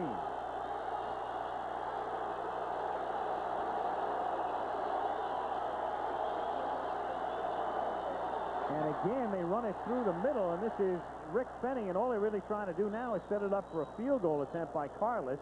And, And they've got to sprint out onto the field, although they've got plenty of time. They don't have to. 3rd and 10 They they don't have to run too much. A very, very awkward series of downs. Extremely. It's going to be a 49-yard attempt for Carlos, the former Bronco. His career long is 51. Kicked in a lot of high altitude out there. Couldn't hold, and this kick is short. And not only is it short, it leaves 4 seconds on the clock as well. Not that that's going to really matter, but And that the kick Vikings did not. You're exactly right, Dan. That was not judicious use of the clock at all. UGLY, and that kick was indicative of what kind of a series it was for Minnesota. The Giants, without Phil Simms, are still in this ball game, only trailing by a touchdown. That kick by Carlos was a good 4 or 5 yards short. It wasn't even close. Well, I would figure that you got two great defenses, even though you've got people like Walker and Simms at the start of the game. The over and under on this game was 39 and a half, which is very low, and there are only 7 points scored in the half, and it's the first time since the strike of '87 the Giants have had a scoreless first half. So Simms goes hobbling off the field. Minnesota leads at halftime by a score of 7-0, and Monday Night Football returns after a commercial, a message from the National Football League, and a word from our ABC station. Theodore, 7-0. The Vikings on top. If you joined us late, Phil Simms shaken up early. Twisted ankle. Jeff Hostetler took over. The Giants' offense has been conservative. The Giants are also minus Mark Bavaro, who twisted his knee last week and is on the inactive list. Herschel Walker has scored the game's only touchdown on the Vikings' second drive, and here we go with Carlos kicking off to start the third quarter. Dave Meggett takes the ball at the 1, and the rookie is dropped at the 18-yard line, and from there, well, the Giants, trying to put something together offensively, take over to start the third period. Again, the Giants coming in with a record of 6-1, a victory, and they would equal San Francisco for the best record in the league at the halfway mark, and Hostetler comes back in. And the Giants, with a victory, would remain in front of Philadelphia. Otherwise, they would be tied with the Eagles. Meanwhile, the Vikings in the same relative position. They'd be tied with Chicago if they lose tonight, and a game in front of the Bears in the Central Division with a victory. From the 19-yard line, with Roussan in motion, they begin with Anderson, a big hole. He exploits it, has the first down, takes it out to the 34-yard line. Otis Anderson for a gain of 15. Carl Lee makes the tackle. The Vikings this year have given up no points in the third quarter in each of their first 7 games. There it is. Well, that was a wing-back trap. It was Lee Roussan in motion who came in and had to block a big guy, Henry Thomas, down on the nose. So with Bavaro out of there, they're using Roussan as a tight end, and he is a big, good blocker, and they will be using him. There he is, number 22 again. Same play coming back the other way. And this time a whole other result as Scott Studwell is right there to plug it up. Well, it's a pretty veteran group on the Vikings. I'm not so sure that just because the formation was flipped that they were going to fall for it once again. Scott Studwell for so many years has been in the middle of this Viking defense. Nothing new about that, leading the Viking in tackles, 13th season out of Illinois. He is some kind of a special ball player. Pro Bowler the last 2 years. Yeah. Remarkable is what he is. He and Kramer came up together in '77. Hostetler has Moat in motion, the fake, and then the reverse to Roussan, and he is taken down by Joey Browner as he crosses the 40 out to the 42-yard line. Now, Phil Simms was back in the locker room, and as you can see, it doesn't appear that he'll be able to play. He was limping like that when he was sacked in the first quarter, left the field, remained on the sideline, and back he comes, but appears to be in no shape to get back in. That's Dr. Russell Warren, the Giants orthopedic surgeon that is staying very close to Phil Simms. You don't have to know a lot about this game to know how tenderly he is walking. That really no chance of Phil Simms coming back in this ball game and being effective. 3rd down and 3. Hostetler out of the shotgun. Vikings rush 4. The pass is there, but Lionel Manuel had it broken up by Darrell Smith, who had his arms around him. No penalty. We have seen some great defensive playing by the part of these backs of the Minnesota Vikings. That was very close to pass interference, but he got the hand around in front, didn't draw the flag, and they've been calling things very close. Well, they've been calling it close all night. That could have easily drawn a flag. Boy, it sure looked like the left arm of Smith was all over the receiver. I agree with you, Frank. The way they've been calling him, I'm surprised that one did draw a flag. Sean Lendetta to punt. Leo Lewis back to receive. Lewis calls for the fair catch and makes it at the 14-yard line. So another look at that very close call here with Manuel right there. And Harold Smith awfully close. The first half, that would have got a flag. Third quarter, no flag. Back at the Meadowlands, where, believe it or not, it has started to rain after a clear day in New York. A little bit of rain coming down right now. It's very pronounced in that shot, but it's more of a drizzle in the stadium at the 15-yard line. Minnesota 1st and 10. Herschel Walker with a big hole and a first down, and Herschel equals or surpasses his total in the first half with that run as Johnny Cook makes the tackle. He was limited to 17 in the first half, and we can tell you that on Saturday night, part of the ABC Saturday Mystery, that man, Telly Savalas, Bojack returns. You got that right, Al. If it hadn't been for you and your World Series Saturday night, we would have seen this last Saturday night. That's right. And the delay and all of that, but that's coming your way on Saturday, 9 o'clock Eastern time, from the 32-yard line. This is Herschel Walker again. And Kelly, you're no stranger to the Monday Night Football booth. You've been up here many times. Not in the Monday Night Football, but I was in back of the camera 35 years ago. It took me 35 years to get in front of the camera. Which side do you like the best? Where you're sitting right now, Frank. Kelly, the question is, who loves you, baby? Saturday night at 9 o'clock, you'll find out. I'll blow kisses your way. That's the best offer I've had in a long time. It certainly is. When I go in for voice, you'll be the first to know it. Got to overload there, Telly. Yeah, let me leave my number. 2nd and 9, sweetheart, from the 34-yard line, and over the middle, nobody is there. 3rd down and 9. Telly, tell us a little bit about the show. Well, it's Kojak 10 years later, a little more mature. Still the pussycat. You know, it gets a little rough, you know, when it's back against the wall. But I'm sure that Saturday night you'll enjoy this show. It's a good one. We'll be watching. Thank you, babe. What's your golf handicap, Telly? I know what you really love. Going down. There it is, Saturday at 9 Eastern, 8 Central and Mountain. We will look forward to it. 3rd down and 9 with the ball at the 34-yard line. The rain really coming down now, and out of the shotgun, Kramer under a lot of pressure. Throws too high, picked off by Johnson at the 39-yard line. Johnson inside the 20, inside the 10. Pepper Johnson down the sideline. Touchdown!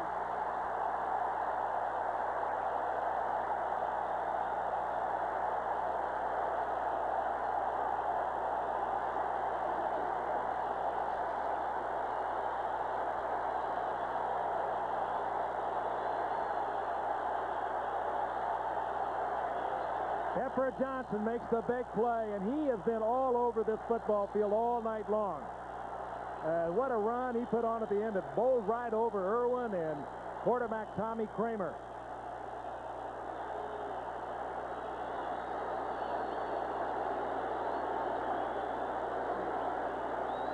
You knew that if the Giants were going to get the big play, that it was going to have to come from their defense.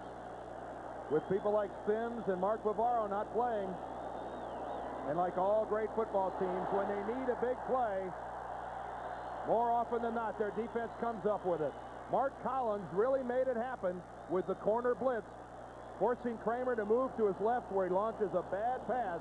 And look at this effort at the end by Pepper Johnson to find the end zone. And they're reviewing it apparently to see whether or not he got in, so that is the momentary delay. Oh, what an effort that is. Well, from that angle, it sure looked like he stretched the football across the goal line. That's the reason right now for the delay before the extra point, as the officials have gathered. They're taking a look upstairs. If they take that away, that is picky, because that was like a great fullback, knowing he had to get that ball in there first. Let's look at it from this angle now. Does the knee touch? It looks like that ball's across the edge. Clearly. Come on, boys. Let's let him play. Yep, come on.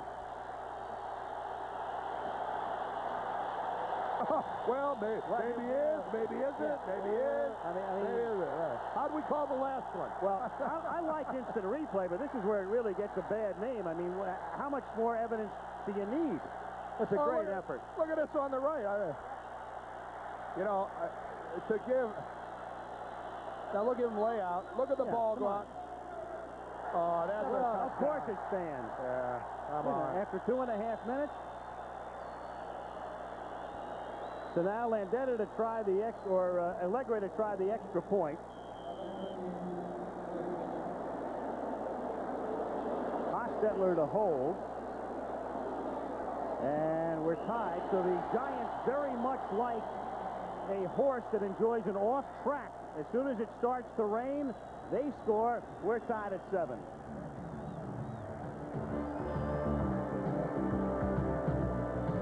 Best trick play. Good race going on right there. Danny White leading. Jeff Hayes running second as you call in. Once again, the proceeds being donated tonight by ABC and the NFL to the American Red Cross Disaster Relief Fund. Help all the people out of the Bay Area. Game tied at 7. The kick is fielded by Alfred Anderson. And Anderson nearly breaks it. He takes it out to the 31-yard line. And in a light rain, that's where Minnesota has it. We'll take a look at Mark Collins. Remember how we talked about Mark Collins and the rush? I want you to watch what happens as he forces Kramer out of the pocket, but we're going to follow Mark Collins all the way because we showed Pepper Johnson in his effort to get into the end zone. Watch Mark Collins come back up, and the one guy between Pepper Johnson and the end zone is Tommy Kramer, the quarterback. There's Mark Collins, who knocks Kramer to the ground and then celebrates his teammate's touchdown. We got Kramer twice. That's a tremendous effort that time, and good hustle by Mark Collins. From the 31-yard line. Kramer chased by Taylor and then sacked. Lawrence created it, and then Banks came in to get a piece of him as well. Pro Bowlers, bookends, and they were both there. And Tommy Kramer's coming off the field. Yep. And Wade Wilson has to run over to the bench to grab his helmet, and out he'll come. Tommy Kramer takes himself out of the ball game. He might have dislocated a finger, and he came off looking for somebody.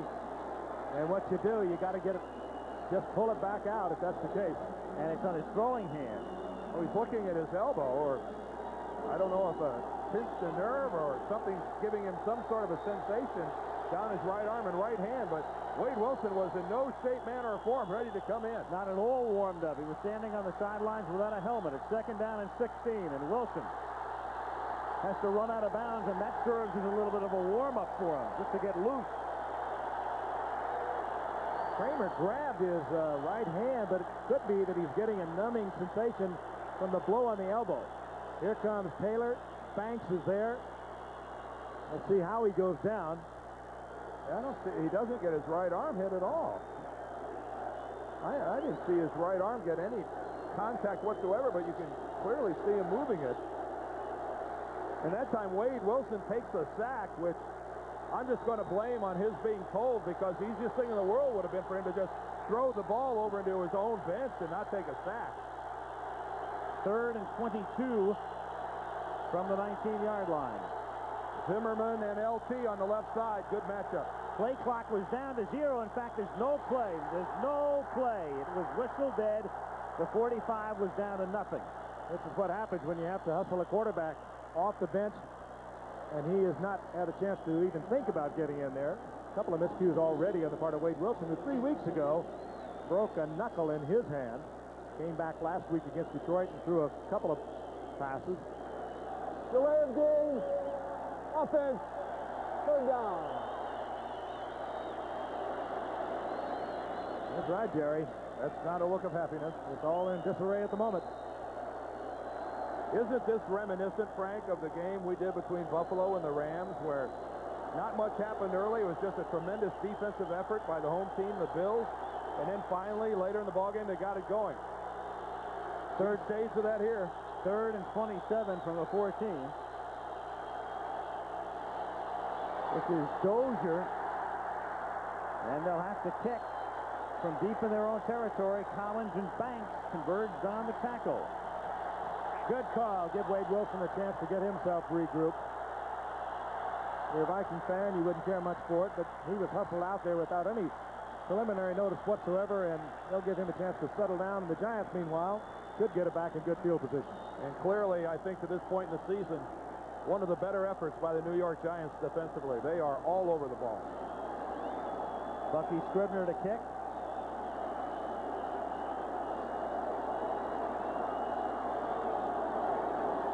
Dave Meggett positioned to his own 45-yard line. Good kick. Deep and angled.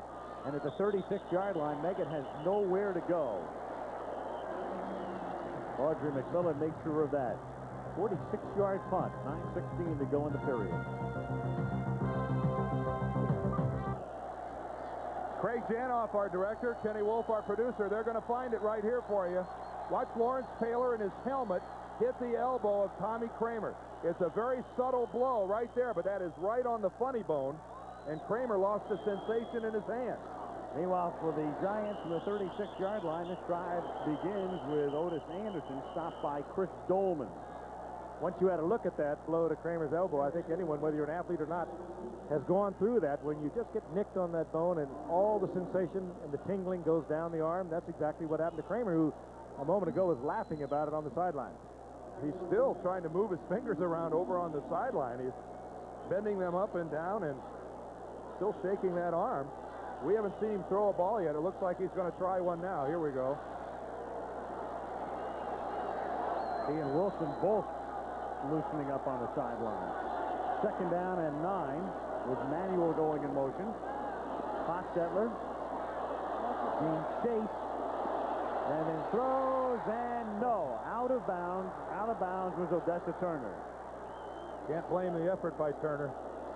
He did everything he could do to stretch for that ball and keep his feet in bounds, but Hostetler threw the ball where it couldn't be picked off, and good double coverage again on the part of the Vikings.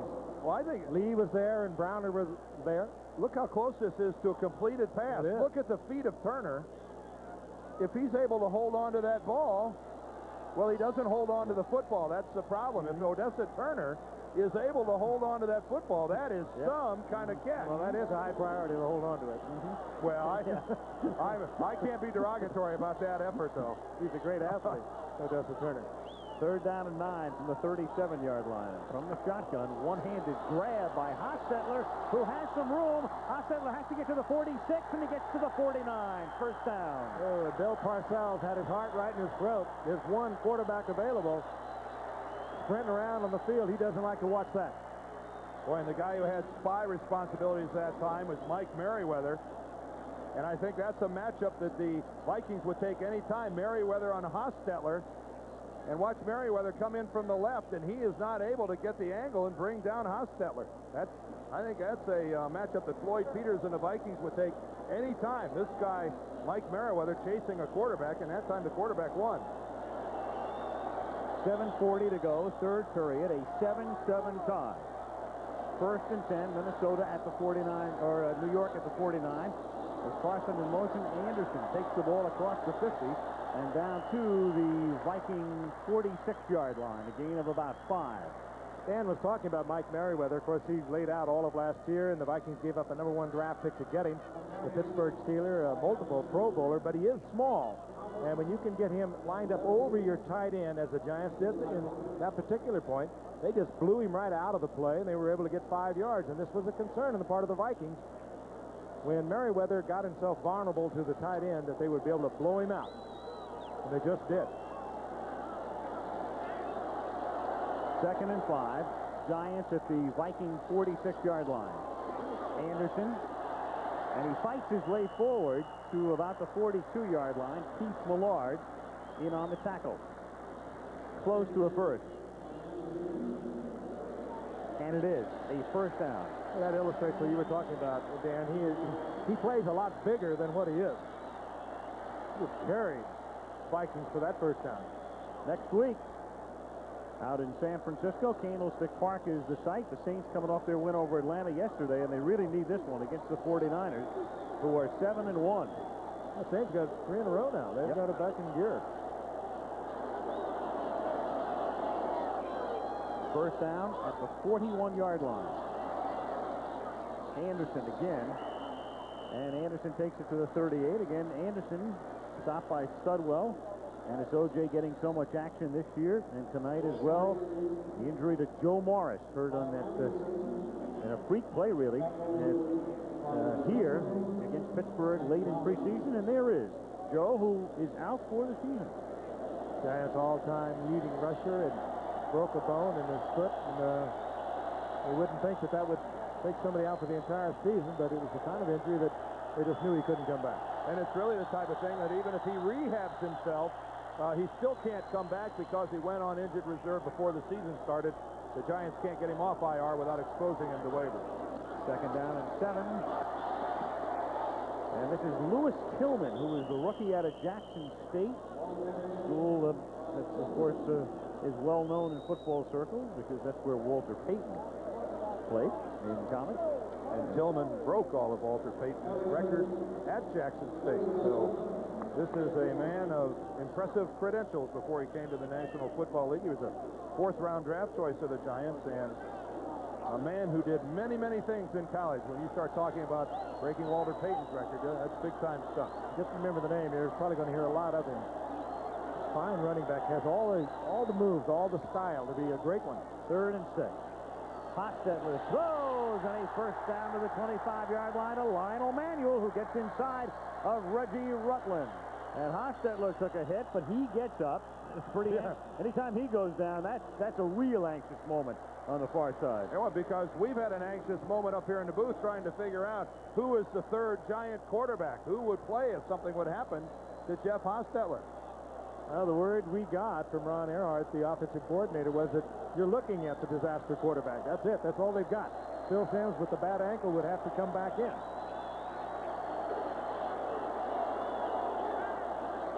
At the 26-yard line. And again, it's Lewis Tillman. they may cast an envious eye in this direction, Frank, if they need a disaster quarterback. Keep right on casting. You're not volunteering for the duty? Well, you didn't leave with Telly, did you? Yeah, they were about equally attractive, those opportunities, weren't they? There is the Giant coaching staff. On the right is Ron Earhart, their offensive coordinator. And they just don't have an emergency quarterback. 2nd and 7, and through the middle. Tillman exploits the hole. So Tillman getting some action here because Anderson needs a breather. And he gets it to the 17-yard line.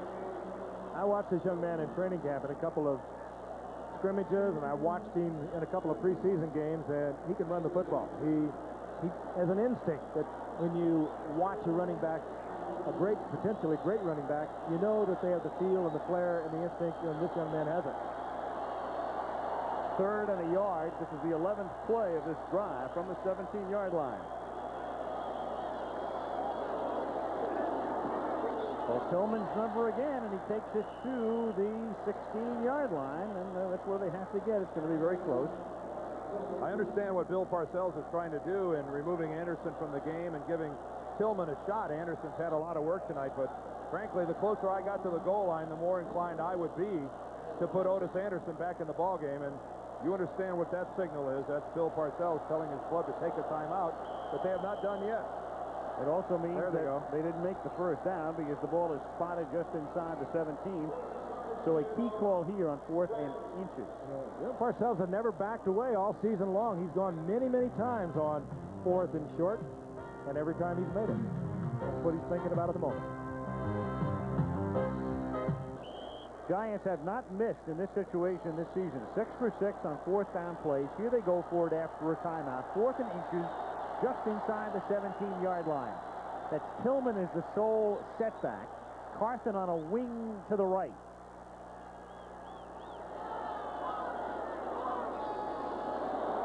Trying to draw the offside. Trying to draw him off and go for a field goal? Well, that's what's happening. They're not going to run a play. After the timeout, that's exactly what they were trying to do. Well, Raul Allegra has been hot this year, and I think we talked about it earlier. The Minnesota Vikings have been offside so many times this year. That is the way they play defense. Quick moves. The Giants were counting on it. Offense. What's down? It's worth. The funny thing is, if you're going to try to draw somebody offside, don't you come up in a tighter set, though? They had one back and a guy on a wing. Well, you know, also that Minnesota was over there during that timeout. They were saying one thing: let's don't be offside. And I'm sure Raul is saying, well, you know, if you really wanted to kick a field goal anyway, I wish you wouldn't have sacrificed those 5 yards. Yeah. 39-yard attempt. Hostetler puts it down, and Legre's kick is perfect. Boy, you think Bill Parcells didn't breathe a sigh of relief over that? What if that thing would have hooked wide by about 6 inches, where you know if they'd have been 5 yards closer, it would have been good. Bill strolls away just how I planned it. No problem whatsoever. Meanwhile, Allegra's heart was right in his mouth. Well, you know, if you really stop and think about it, it's pretty good thinking against the defensive line that really anticipates a snap count and comes across as hard as the Vikings do, and they get drawn off sides a lot. They move off a lot, and it's not really bad thinking by Bill Parcells. Well, tomorrow is Tuesday. It's a great night here on ABC. Yes.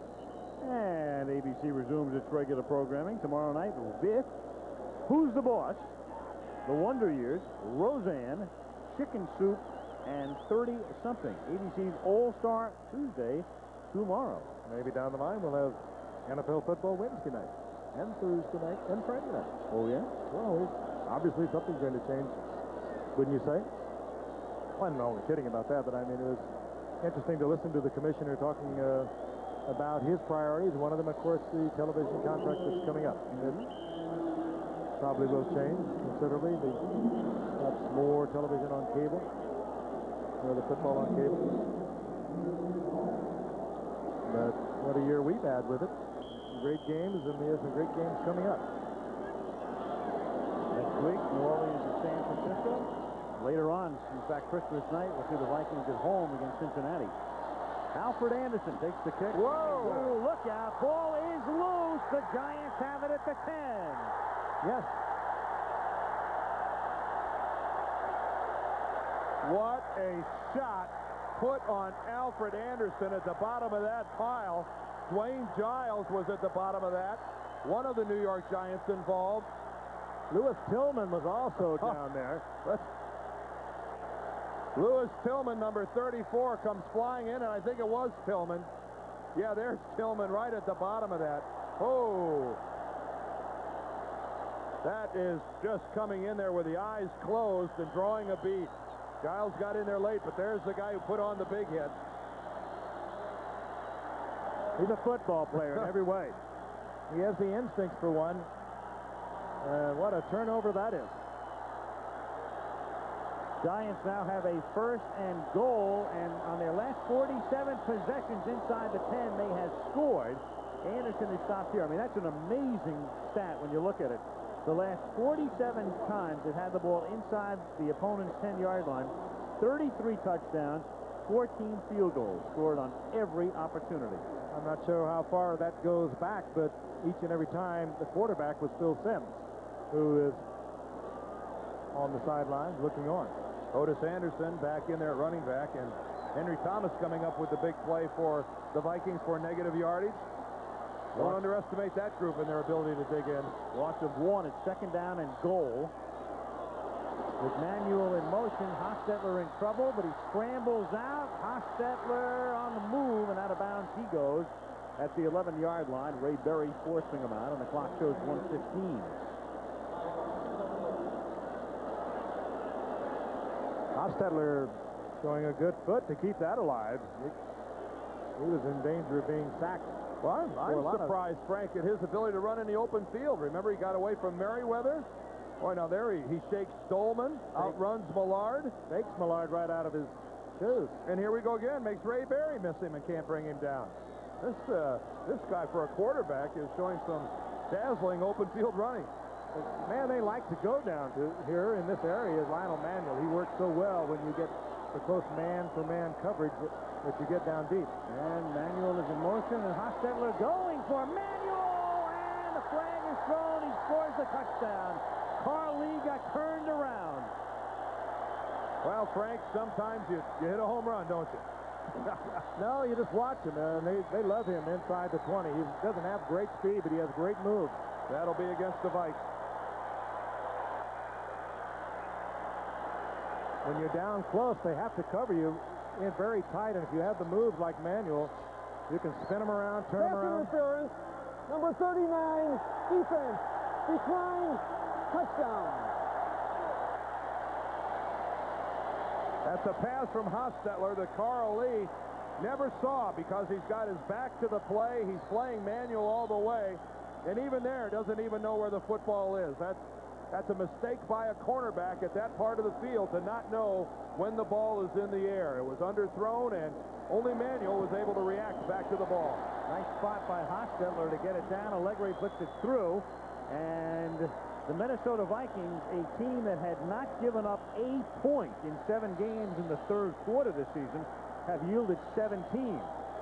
Not really the defense's fault, though, when you think about it. The interception return, Allegri with a field goal, and this one because of that fumble on the kickoff. And we watched the momentum of this game change late in the second quarter, and it's been a different defensive unit that we've watched here for the Giants here in the second half, and now all of a sudden Hostetler, who has played so little over his career. You know, the funny thing is, we were talking about the way he's running. He was used as a reserve wide receiver. Covered some kicks also. Yep. Frank, your call with Manuel was right on. Well, you hit that one nice. And Carl Lee, again, just not even overplaying the man. You can't be in that position back in the end zone and not have one eye on the quarterback, knowing when the ball is going to be in the air. They like to go to Bavaro and Manuel down deep, and of course Bavaro not available tonight. And as I said earlier, somebody with a move like a Manuel, when you get down close where the back has to play you so tight, well, you really have little or no chance. Short kick, fielded at the 14-yard line. This is Anderson, who fumbled the last time. He loses it this time. Was he down, though? There is no sign yet. The officials aren't calling him down. Yep, we don't see it. And there, what is Mark Wright going to say here? Well, if the Giants come up with the ball, I mean, this is a scramble. They did not give the signal for the ball being down. Well, they showed Giants with the ball. As we're looking at it live here, it looked as if he was down.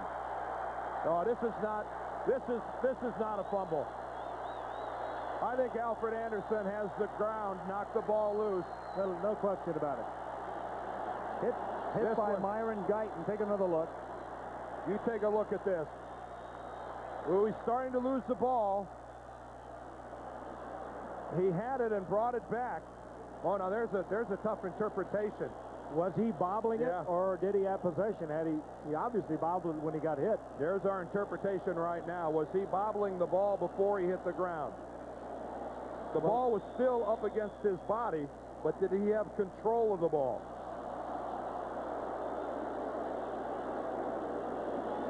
Look again. Now the ball is loose at this point. Now his left arm comes around.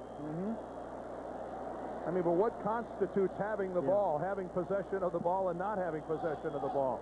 I mean, the fact of the matter is he's still clutching the ball to his body when he hits the ground, and the ball comes loose. Yep. I mean, my interpretation of that would be that the ground caused a fumble. I'd agree with you. I thought he had possession as he hit the ground. But then again, you know, now you're getting into a real subjective area. You know, what is possession? But, you know, when you're clutching the ball to your body, I couldn't predict this call for any amount of money. After further review, the play stands. First down. Not enough evidence to overturn the call. This might be a good look at it from the reverse angle. The ball is obviously bobbled at this point. He doesn't have control of it. Now, he tries to cover it with his left hand. I got to go along with it. He did not have control of it. And that was a better look at it right there, that as he hit the ground, the ball was more down towards his midsection. The reverse angle look we had from low level showed that the ball was down by his midsection when it finally came out. As close as it gets, and there's Anderson who's coughed it up now on the last 2 returns. From the 19-yard line, going straight through the middle, is Otis Anderson to the 16, and we're under a minute now remaining in the third quarter. That's one of those plays where the last look we saw was really the most definitive as far as whether or not he had possession. I think it's safe to say that if the Vikings return another kickoff, that it won't be Alfred Anderson back there handling the ball. Giants bring Lewis Tillman back in. They also bring in another wide receiver. Augusta Turner comes back in. 2nd and 7 in the waning seconds of the third period. Tillman, he gets to about the 13-yard line, and that will run the clock down. So the Giants, who look almost in desperate shape, Sims gone, Bavaro out, nothing doing offensively in the first half, come up with 17. A Johnson interception and a couple of Anderson fumbles, certainly instrumental here in the third period, which ends with the Giants on top by 10. And Monday Night Football returns after this from our ABC station. And Jeff Hayes and Danny White. Tough race. John Gilliam, though, putting on a strong effort here with 1% of the vote. How well people remember. Or forget. 3rd and 4 now for the Giants, with Hostetler running wide open inside the 10 to the 2. You've got no backup quarterback sitting on the bench. That's pretty gutsy call.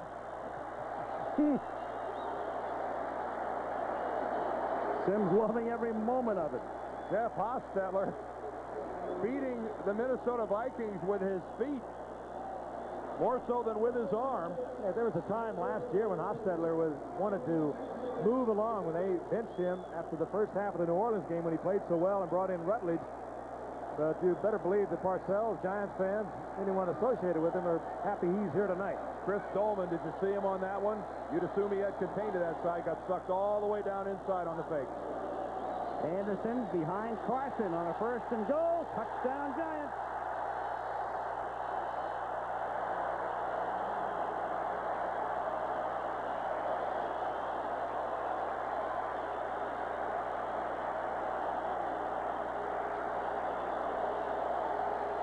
This is so reminiscent of that Buffalo Ram game, Frank. A sterling effort by the defensive squad on shutting down a healthy offense, and then by bits and pieces and some big plays, hammering it shut. And look at Otis Anderson just follow his blocks in. That's an easy touchdown. Allegre with Hostetler holding, and 12 seconds into the 4th quarter. And the Giants have taken command. And your special teams also. And now when Minnesota gets the ball, they're going to have to answer a question. Where is Herschel Walker and where is Anthony Carter? MIA. Meanwhile, Allegre to kick off. Herschel Walker is deepest, but he might try to kick it to Anderson. Instead, Dozier at the 15-yard line. And he takes it out to the 28-yard line, and at least he holds on to it. Renee Thompson makes the tackle. And what do we have here, folks? Well, you've got tomorrow night. You've got a bad-looking pumpkin. Ooh, look at that. I got a hole in my head here. I don't know what happened to my forehead. You know, I got a fine-looking. Yeah. That's fairly accurate. It's an old tackle. Role player and a soccer announcer. Now we'll pan out and really scare the kids. Trick or treat. Yep. Happy Halloween. I like Snickers. From the 28-yard line, Wade Wilson is back in the game, and the catch is made by Anthony Carter. You know, I'm thinking about something here. That Herschel Walker trade, one of the people that they dealt away, Darren Nelson, through Dallas, now with San Diego. Nelson was the man running back kicks, and since the trade, the Vikings have been looking for somebody to run back kickoffs, and tonight, Alfred Anderson has fumbled twice, and it's led to 2 Giant touchdowns. Now, DJ Dozier, who returned to last one, remember he opened up the game with a long kickoff return for the Vikings. But we saw Carter there, only his 3rd catch of the night, and Herschel Walker, only 36 yards rushing. Here's Spenny. And he gets it out to the 38-yard line, and that is close to a 1st down. When Nelson was here meaning Minnesota, he'd returned 14 kickoffs. And coming into tonight's game, Walker with 2, and then a whole bunch of guys with 1 each. So Burns trying to find somebody to run back kicks, and obviously he has not found the answer tonight. Of course, Dan calling for Anthony Carter last year, 72 receptions, just a great year, but he has been troubled since coming in very late on the contract dispute with a bad hamstring, and it's bothered him up until now. From the 39-yard line, too far. in front of Herschel Walker. And Leonard Marshall in the backfield of the Vikings. Coming up this Saturday on ABC's College Football, you will see either Illinois against Iowa or Arizona taking on California. ABC's College Football comes your way at 3:30 Eastern and 12:30 Pacific. Then Candlestick Park on Monday night, where the Saints take on the 49ers. Monday Night Football. Meanwhile, the crowd here at the Meadowlands chanting, Herschel, Herschel. 2nd and 10. Walker is a wide receiver. There's a flag down. The play is dead at the 30-yard line, and there's a flag down in the area of Walker, who may have been held by Perry Williams. Walker was lined up as a wide receiver, and the flag was thrown in that area, well away from the play. If that's the case, it's going to really negate a great play on the part of the Giants. There's no way that that ball could have been delivered. Illegal hands to the face. Number 24, defense. Automatic first down. Jerry, it's 23. Once again, they call the wrong number here. It's Perry Williams, 23. At least they're always just off by one number. They called 81 when it was 82. Let's watch the hands of Perry Williams. Yep, there it is. There's the right hand on the face mask. You just cannot, inadvertent or not, find yourself with a hand up on your opponent's face mask. And as Frank said, a very costly mistake because that's an automatic first down. But it was 23, not 24, and I cannot, for the life of me, figure out what's wrong with these officials and their identification. From the 44-yard line, all the way back, Lawrence Taylor. Wade Wilson knew he had no chance. Lawrence Taylor much more the athlete than Wilson. Well, you could get in close. You could see some panic in those eyes. But a poor decision by Wilson to roll out Lawrence Taylor's way. I mean, that's where a quarterback has got to step up into the pocket, and Wilson actually had some room to step up inside. That's LT checking out the video replay board here at the Meadowlands, and maybe he'll tell the coaches because of that I don't have to watch film tomorrow. What he saw was a 15-yard sack. And they try to get some of that back on a little draw through the middle with Anderson taking the ball out to the 39-yard line, but it will be 3rd down and about 15. That's Taylor who started in and came over to make the stop again. You know, they were calling Lawrence Taylor all week in practice. Bill Parcells was calling him. Where is he? He'd look around. What's with? That's what they called him all week long. What's with? That's all everyone was writing. What's with Lawrence Taylor? They've been using him in a peculiar way. They've had him inside. They've had him back in the pass defense. San Diego was lining up 2 or 3 men in front of him, and everyone was saying, what's with Lawrence Taylor? So Bill Parcells all week long was calling him, what's with? I think the Vikings know tonight. Yep. Wilson in particular. 3rd and 15. And Wilson's throw is nearly picked off. Myron Guyton nearly had the interception. And should have. I mean, how does Guyton drop that ball? That may be the easiest interception chance that Guyton's going to have for a long time. Watch this. That was deflected a little bit again, I think. But this was right in his hands. That's deflected by Gustafson just the tiniest bit, but still right in the midsection very softly. A rookie is forgiven for those kind of mistakes. A fine rookie he's been. We played Skinny Hill at that strong safety spot for the Giants. Easier to forgive when you're winning 24-7, too. Giants trying to set up a return off the Scribner punt. Leggett fielding at the 19-yard line. Breaks one tackle at the 20, then down he goes to the 24, and a flag goes down. Gustafson making the stop and a marker. Boy, it may continue to get worse for the Vikings. That may be a face mask.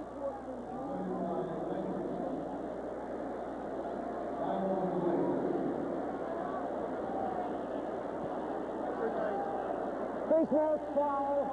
5 yards on number 90, kicking team. First down. Timeout. You're not going to believe it, but I'm almost positive. Is that John Galvin, number 90? There he is. Watch the left hand. There it is, right up on the face mask of Dave Meggett. And for the Vikings, It just goes from bad to worse. Al Michaels, Frank Gifford, Dan Deerdorf at the Meadowlands in the fourth quarter. 11:37 to play. The Giants on top by 17, and they have a first down at their own 29-yard line. With Anderson to the 30, picking up a yard. He is stopped there by Keith Millard. Keith with a sack earlier in the ball game, extending his NFL lead now with 13 solo sacks on the year. And boy, he has just been a part of a defensive line that has really played well tonight, but still, somehow, even with the stellar play by the Viking line up front, the New York Giants on the scoreboard are dominating this game. Yeah, they got a young offensive line, Dan, and you've followed them. They are young, a lot of number ones and number twos, but it's a line that develops and improves every week, and they are enormous. They love the Big Ten, don't they? Oh, they get big ones. Second and 9. Pickup of 2 for Anderson. They get big ones from the Big Ten. You take a look at their draft from '88. Eric Moore was number 1 from Indiana. Number 2 was Big Jumbo Elliott at left tackle from Michigan. And then this year, their number 1 is Brian Williams from Minnesota. And their third-round draft choice, Bob Cratch from Iowa. So the Big Ten alive and well here on the offensive line of the New York Giants. And the guy that really you wouldn't think would fit was a former defensive lineman, the University of California. Put him in a right tackle a year ago, Doug Riesenberg, and for some inexplicable reason, he's turned into a real solid performer. Yeah. And then, of course, I'm only looking at the last 2 drafts. At left guard, you got William Roberts, an Ohio State guy. I guess we better give Bart Oates and BYU their credit while we're throwing colleges around. 3rd and 7. They used all of the play clock, which is what you want to do here. And Meggett gets out to the 37-yard line, but he is short of the first down. Clock ticking down, 9:50 to go in the fourth quarter. The Giants have gone to the Big Ten for those big uglies. You're right, KJ. And oh, what a barn burner we're not having tonight. Barn just burned to the ground. No rows of the cornfield to go in with this one. No, sir. No, sir. Sean Landetta.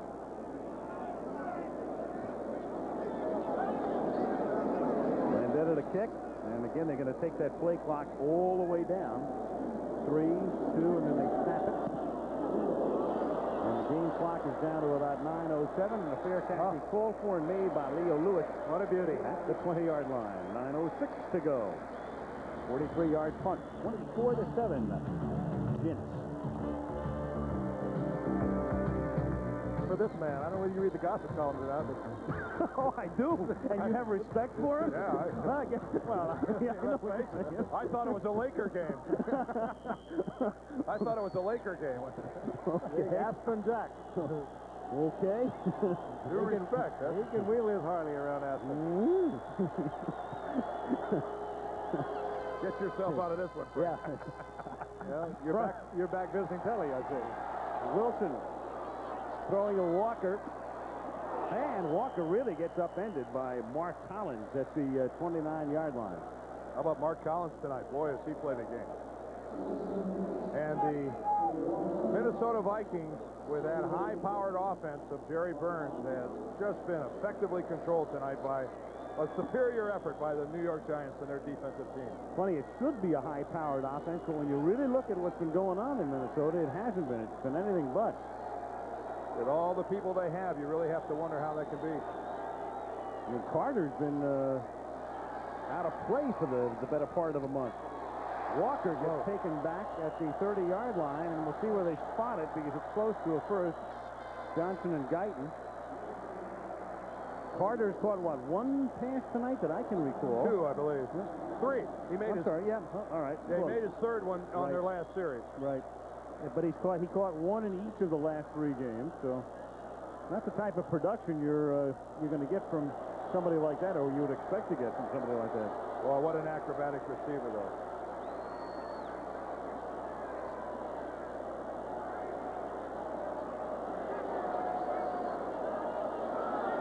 And it's a first down. By the way, we mentioned the Vikings having not allowed a point this year in the 3rd quarter until tonight when they yielded 17. It's hard to figure what's happened to Minnesota late in their games this year, but they have been outscored in the fourth quarter 62-7. Astonishing. For a winning team. That's Well, they won 4 in a row, but they beat Tampa Bay, Detroit, Green Bay, and Detroit once again. And before that, they were 1 and 2. So, and when you look down at the rest of their schedule, things are going to get a lot tougher for them. From the 31-yard line, Wilson. And intended for Hassan Jones and not there. Well, you know, it's funny. I mean, everything looked so great for the Vikings a couple of weeks ago. The defense, terrific. It appeared as if, Herschel Walker would come in, give them exactly what they needed in the running game. Now you take a look at what's going on tonight. You might have a quarterback controversy again. Walker, the second week in a row, has been something less than dazzling and scintillating. Problems on special teams. Anthony Carter. I mean, quite frankly, he might be playing an awfully good football team. Maybe the first one they've met in a month. Second down and 10. And Fenny gets dropped at the 37-yard line. And that's going to change because they play the Rams on Sunday, then Tampa Bay, Philadelphia, Green Bay, and then it goes Chicago, Atlanta, and they wind up Cleveland and Cincinnati. And finally, the Vikings go to a quick offense. On third down and 3. Wilson throwing, open man, that's a first down as Rick Fenny makes the catch and gets twisted down by Sheldon White, and Williams out at the 46-yard line. 7 minutes to go. Sorry, Frank. This is a drive where the Vikings almost have to come out of it with some points. Down by 17. They can't squander a possession without points. From the 46-yard line, Walker. Nice move. That is Takes pretty. it to the 47-yard line. He spun his way past Sheldon White, and then Perry Williams made the tackle. He's worth a couple $100,000 right there, maybe a Mercedes for a month. We're on the barter system now, huh? Not many big men can do that. There aren't many small guys that can do that. Second and 3, inside handoff, Walker, and Herschel takes it down to the 36-yard line. 6:20 remaining now in the fourth quarter. Giants should be 7-1 after this one, and as are the 49ers, and we'll see the Giants and the 49ers down the line a little bit. November 27th. At the 36-yard line. Throw comes out to Fenny, and he'll step out of bounds at the 28-yard line, and that'll stop the clock at 5:59 left. I think this is what Dan wanted to see at the end of the second quarter. They obviously have it in their repertoire.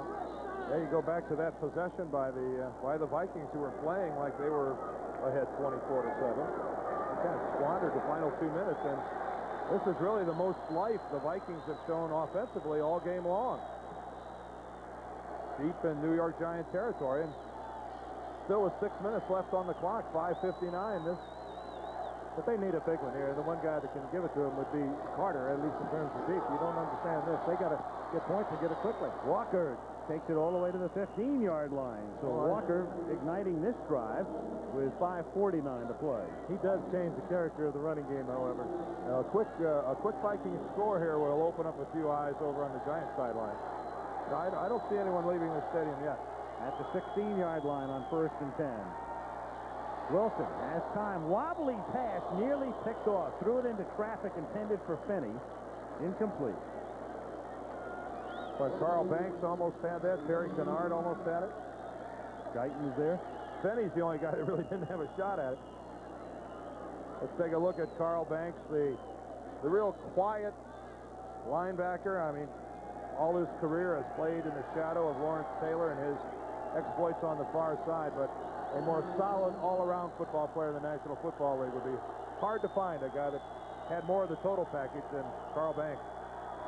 2nd and 10 at the 16-yard line. Pressure from Taylor, and he throws it, and it's incomplete. Walker could not one-hand it. It'll be 3rd down and 10. You know, that'll never go down as anything in the record book. It'll never be recorded, but it just fouled up the entire scheme of the play. Well, look at the incredible speed. And Wilson just tried to get rid of it. It actually could have been caught. Give the assist in there, though, Frank, to Leonard Marshall. Oh, yeah. His breaking to the outside. You saw him knock Gary Zimmerman, who's really been doing a decent job tonight of Respectable job on Taylor. And this is a big 3rd and 10 play for Minnesota. 12th play on this drive, which began at the Viking 20-yard line on 3rd and 10. They put it in the hands of Walker, who goes out of bounds at the 9-yard line. He's about 3 yards shy of the first down. What I meant about it changes the dimension of your running game with a Herschel Walker. You look at the 3rd down and 10. Yeah, he went out at the 9. They're putting it down at about the 7. You have a 3rd down and 10, and you can go to your running game because this guy is going to get a bunch of it.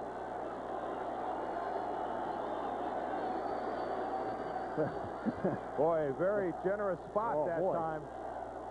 But isn't it? I mean, you could see him carrying the ball in his left hand going out of bounds.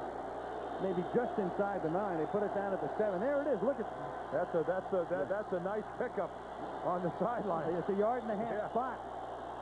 4th down and 1 from the 7, and through the middle for the first down goes Finney to the 2. It'll be 1st and goal. Boy, that might be one of the better plays the Vikings have run all day. The spot I'm talking about on the sidelines that they picked up. That went from a 4th and 3 to a 4th and 1 real quick.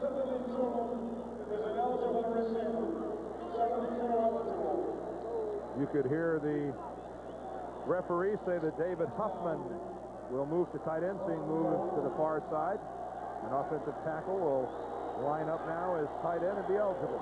1st and goal from the 3. This is Anderson, and he gets stopped inside the 1, wrestled back by Pepper Johnson. Clock running, 4:35 to play, 24-7 New York.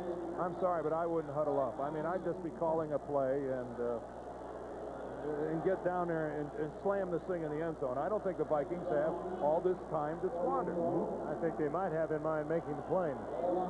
Last week, Walker went in. Everybody expects Herschel to leap over the defensive line. Oh, what a job. Last week, he burrowed his way in. What a job Pepper Johnson has done.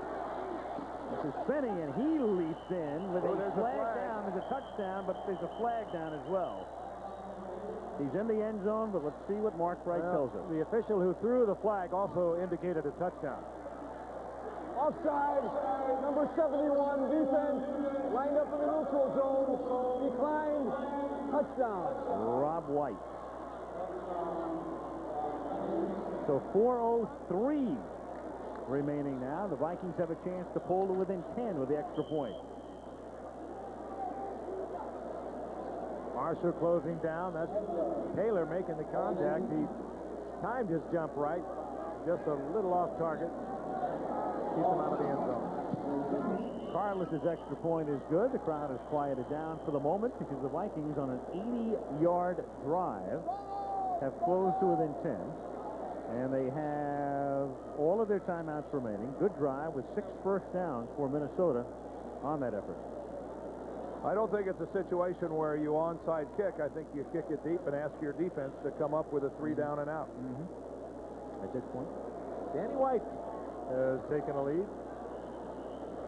And the proceeds from tonight's thrown in, contributed by ABC and the NFL to the American Red Cross Disaster Relief Fund. We can only speculate that John Gilliam will have a late surge up to that 2 or 3% range. Yep. John Gilliam, who ran the opening kickoff back for the New Orleans Saints in the very first play. Then was for a the Saints. teammate of mine in St. Louis for a number of years, and then was traded to the Minnesota Vikings in a long line of stellar trades by the then St. Louis Cardinals. The Vikings are certainly lining up in their onside kick lineup, but they can easily sprint out of this and cover the kick. But boy, I'll be surprised if they onside kick this. Guys have a lot of receiver types up there. Here they are, and it's bouncing, and it goes out of bounds at the 47-yard line. And well, it was far enough. I've been surprised before, but boy, now with 3:58 left in the ball game, if the ball does indeed belong to the New York Giants, you have squandered a lot of field position. Risky play that time by the Vikings. What do you think, guys? Very early for it. Wouldn't you have kicked deep? Yes, definitely. Kick deep, go down, look for a turnover. You have all your timeouts left. You got 4 minutes left. You're right. With your defense, you figure to stop them. You're happy you take one of the timeouts on defense. Ooh, look how close they come to getting the ball. Oh, my Lord. Look how close they come to getting it. Joey Browner had it go on both hands.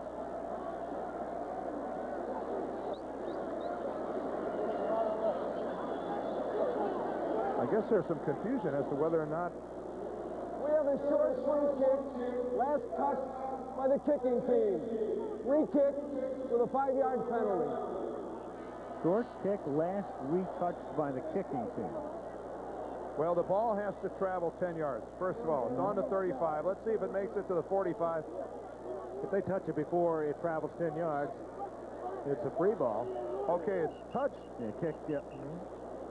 But it was touched by a New York Giant. Where? No. I think It looked like one of the Giants got a hand on the ball. Well, they're interpreting it as if the kick was the initial contact. And it came just prior to the ball reaching the 45-yard line. In any event, we're going to see it again. Vikings lining up with the same positions. Giants with their Odessa Turner types, sure-handed types. Mark Ingram. Collins is over there on the right side. Carthen, all people who ordinarily handle the football that wouldn't be there. I think, watch, take a look right here. That New York Giant, I can't tell who it is. He's going to hit the ball. Yeah. Well, when you run it at a faster speed, it almost looks like he changes the course of the football. Guys, is there a way we could look at that again, running it a little faster to see if we can see if he moves the ball? Well, obviously, they are also looking at it. It's real hard to tell. So, I mean, the ball is bouncing oddly at that point to begin with. Anyway, Article 1, Section 2, the free kick. A free kick is short when it does not go to or across the defensive line's free kick line unless, before doing so, it is first touched by a player of the defensive team or goes out of bounds. And it has to be conclusive. And I don't think you can say this. Watch this. Let's see. Conclusively. Boy, no, you're right. It's tough to tell from that angle. It looks like the ball changes a little bit. Boy, that's. But, you know, as I say, it's bouncing screwy there anyway. 5-yard penalty. No, it's tough to tell. Yep. It's tough to tell. Certainly no one in a replay booth is going to take a look at that and say that a Giant touched it. All right, so here they go again, lined up the same way. 8 guys to the left, and Carlos will do it again.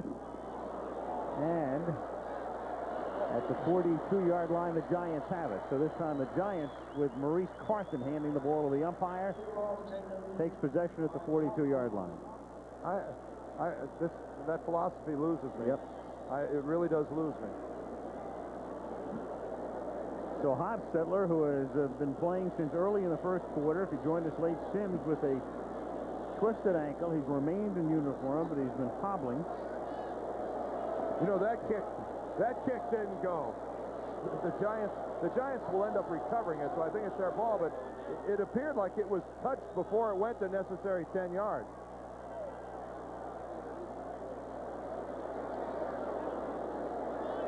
There is no aspect of the game in the National Football League that is subject to more rules than the kicking game. It's crazy here. He lost past midnight, so happy Halloween. That's appropriate. John Galvin gives it a little nudge ahead. Yeah, he hits it twice with his right leg. Big soccer announcer would pick up on that very quickly. Oh, sure, or an old tackle. The ball was illegally touched by the kicking team before it went 10 yards. A short free kick. It's awarded to the Giants at the spot of the foul. First down, Giants. There's nothing like being in the booth with a couple of buddies like you. Oh, yeah. No buddy of ours would say that.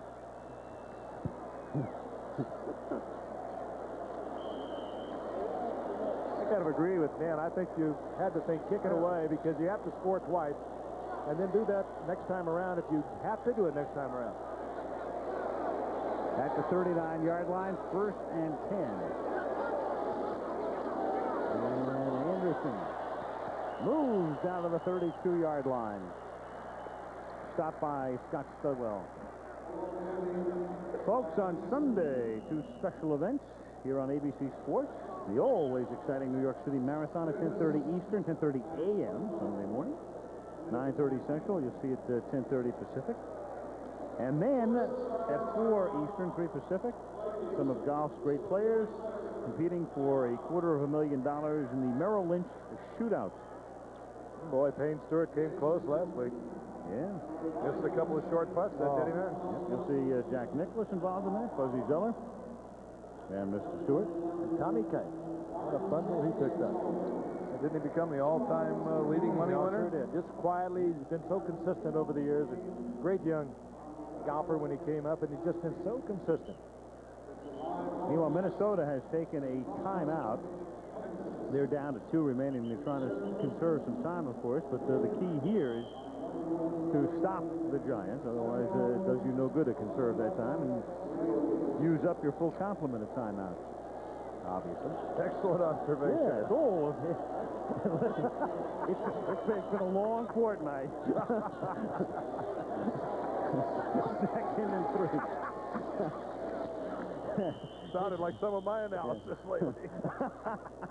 A 2-foot job. Well, it's after midnight, so I'm off.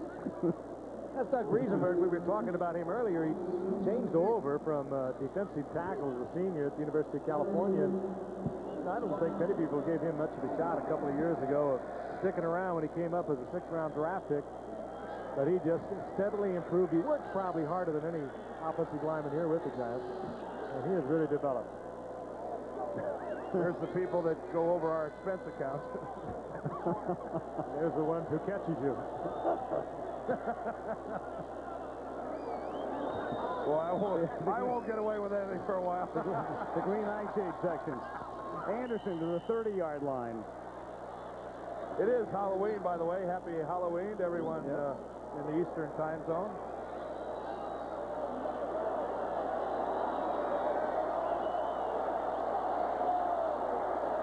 And we've got a 4th and a yard for the New York Giants, and well, they've gone 7 times this season, and 7 times they've been successful. I'm going to go again. Well, why not? You can do it. That's one of the mistakes of the Vikings trying the onside kick. Because when you make this in your own end of the field, when you're playing in your opponent's territory, you can afford to go for it. 4th and 1, and it's going to be very close as Travis Curtis makes the tackle. Super second effort. Going through the middle. That's going to take us to the 2-minute warning and might have a measurement as well, and we will. Clock ticks down to the 2-minute warning and a measurement. And Mark Reich says first down. They don't even need one. That second surge of Anderson, and that's what he's been doing all season long. I think he wants to take a look at it, but it does appear that he does have it. They marked it inside, as you can see, or outside the 29-yard line, and he is right at the 29-yard line. Well, because of the 2-minute warning, he can bring in the chains without really having to take an official timeout. So this is a pre-measurement. Not that anyone really cares. Hey, first down, and now your official 2-minute warning. 120 seconds to go. That's the Meadowlands. 24. And I know that guy. In charge of statistics and research. The New York Giants have a 10-point lead. They have the football at the Viking 29-yard line. Minnesota can stop the clock twice more on Halloween morning in New York. The Minnesota Massacre at the Meadowlands. That's how prophetic that sounds. That's the 29-yard line. Anderson. And Otis goes nowhere, and Minnesota will take a timeout. 1:52. What's coming up on Nightline, Al? But I'm going to read it right off the card. Gays in the military. Should gays serve in the military? The Pentagon says no. Is that fair?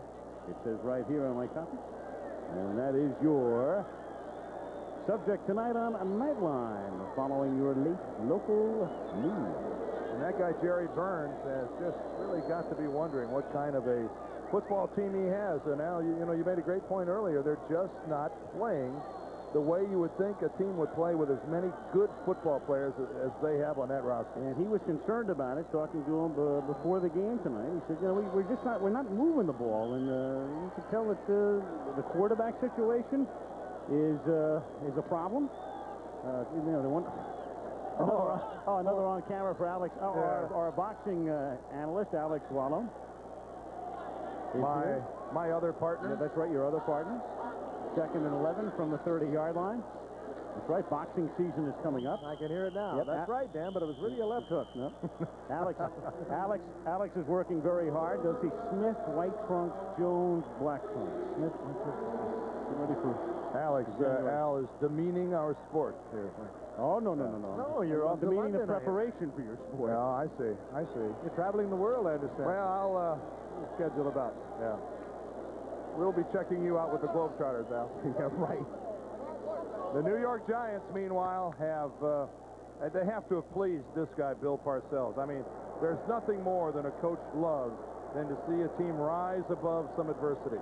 And that is what the New York Giants have done tonight. Lost Phil Simms after the first series of the game with a bad ankle. Mark Bavaro with his bad knee didn't even suit up tonight. Joe Morris has not played this entire season. And this guy, Jeff Hostetler, comes in and has really done it all. Has not made the mistakes throwing the ball and has really run his way out of a lot of trouble.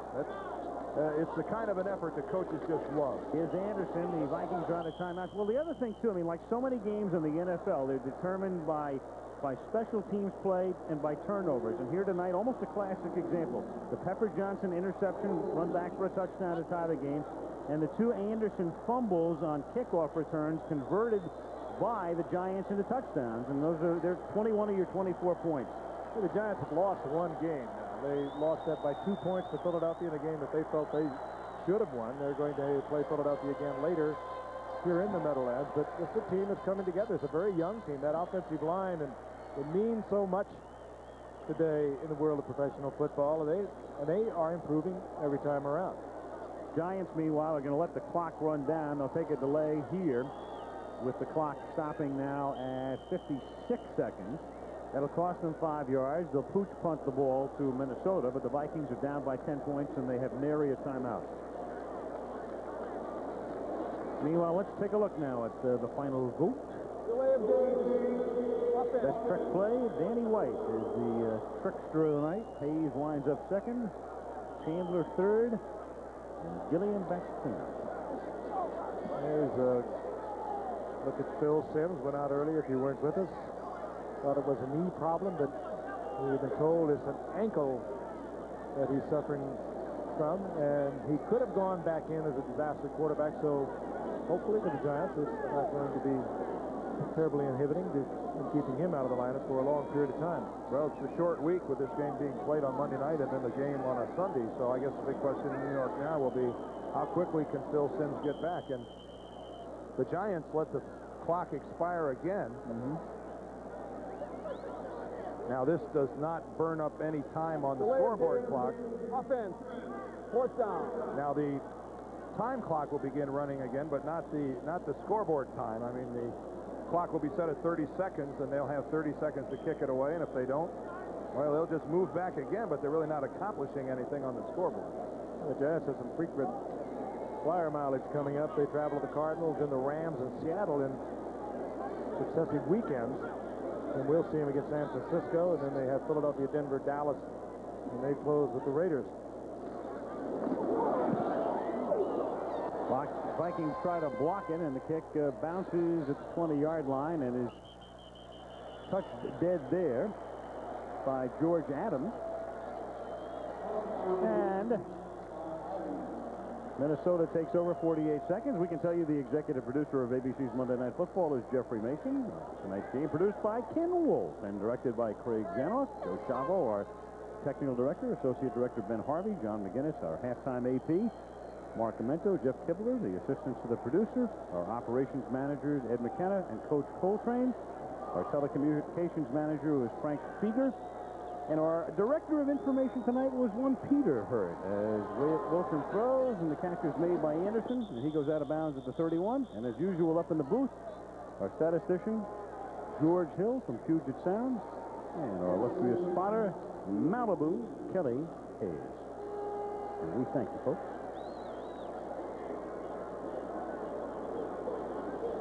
42 seconds.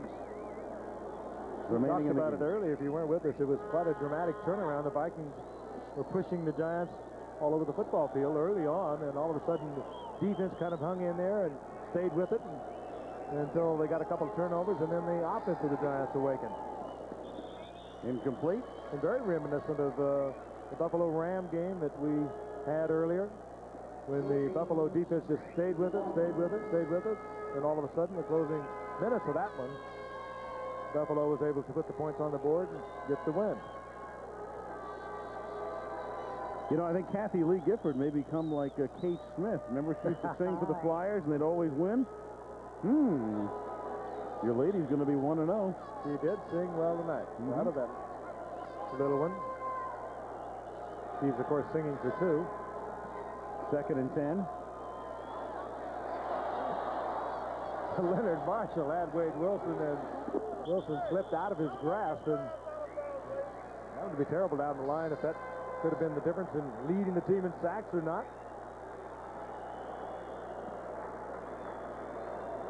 Linebackers on the corners for the Giants makes it very tough to set up an offense. There's so much about Lawrence Taylor, but Carl Banks, a lot of people will tell you, is right there with him. And tonight we have watched Pepper Johnson turn in an absolutely scintillating game at the inside linebacker position. Gary Reasons with a good night.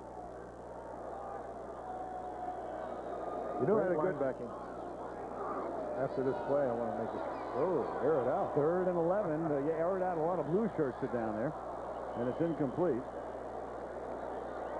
Renee Thompson breaking the play up, so it's 4th down and 11. Yeah, Thompson breaking up the interception of Myron Guyton, who had that thing all the way. You know, Frank, you talked about that young Giant offensive line. You know, one guy we ought to single out tonight, over on the left side, John Elliott did a pretty good job against Chris Dolman. You know, that was a matchup the Vikings very much wanted, that one-on-one between Dolman and Elliott. And Elliott more than held his own tonight. Played a good ball game. There's Big John, the left tackle. You know, Carl Nelson, the Giants offensive tackle, who is recovering from another bout with Hodgkin's disease, has worked very hard with Elliott almost every day.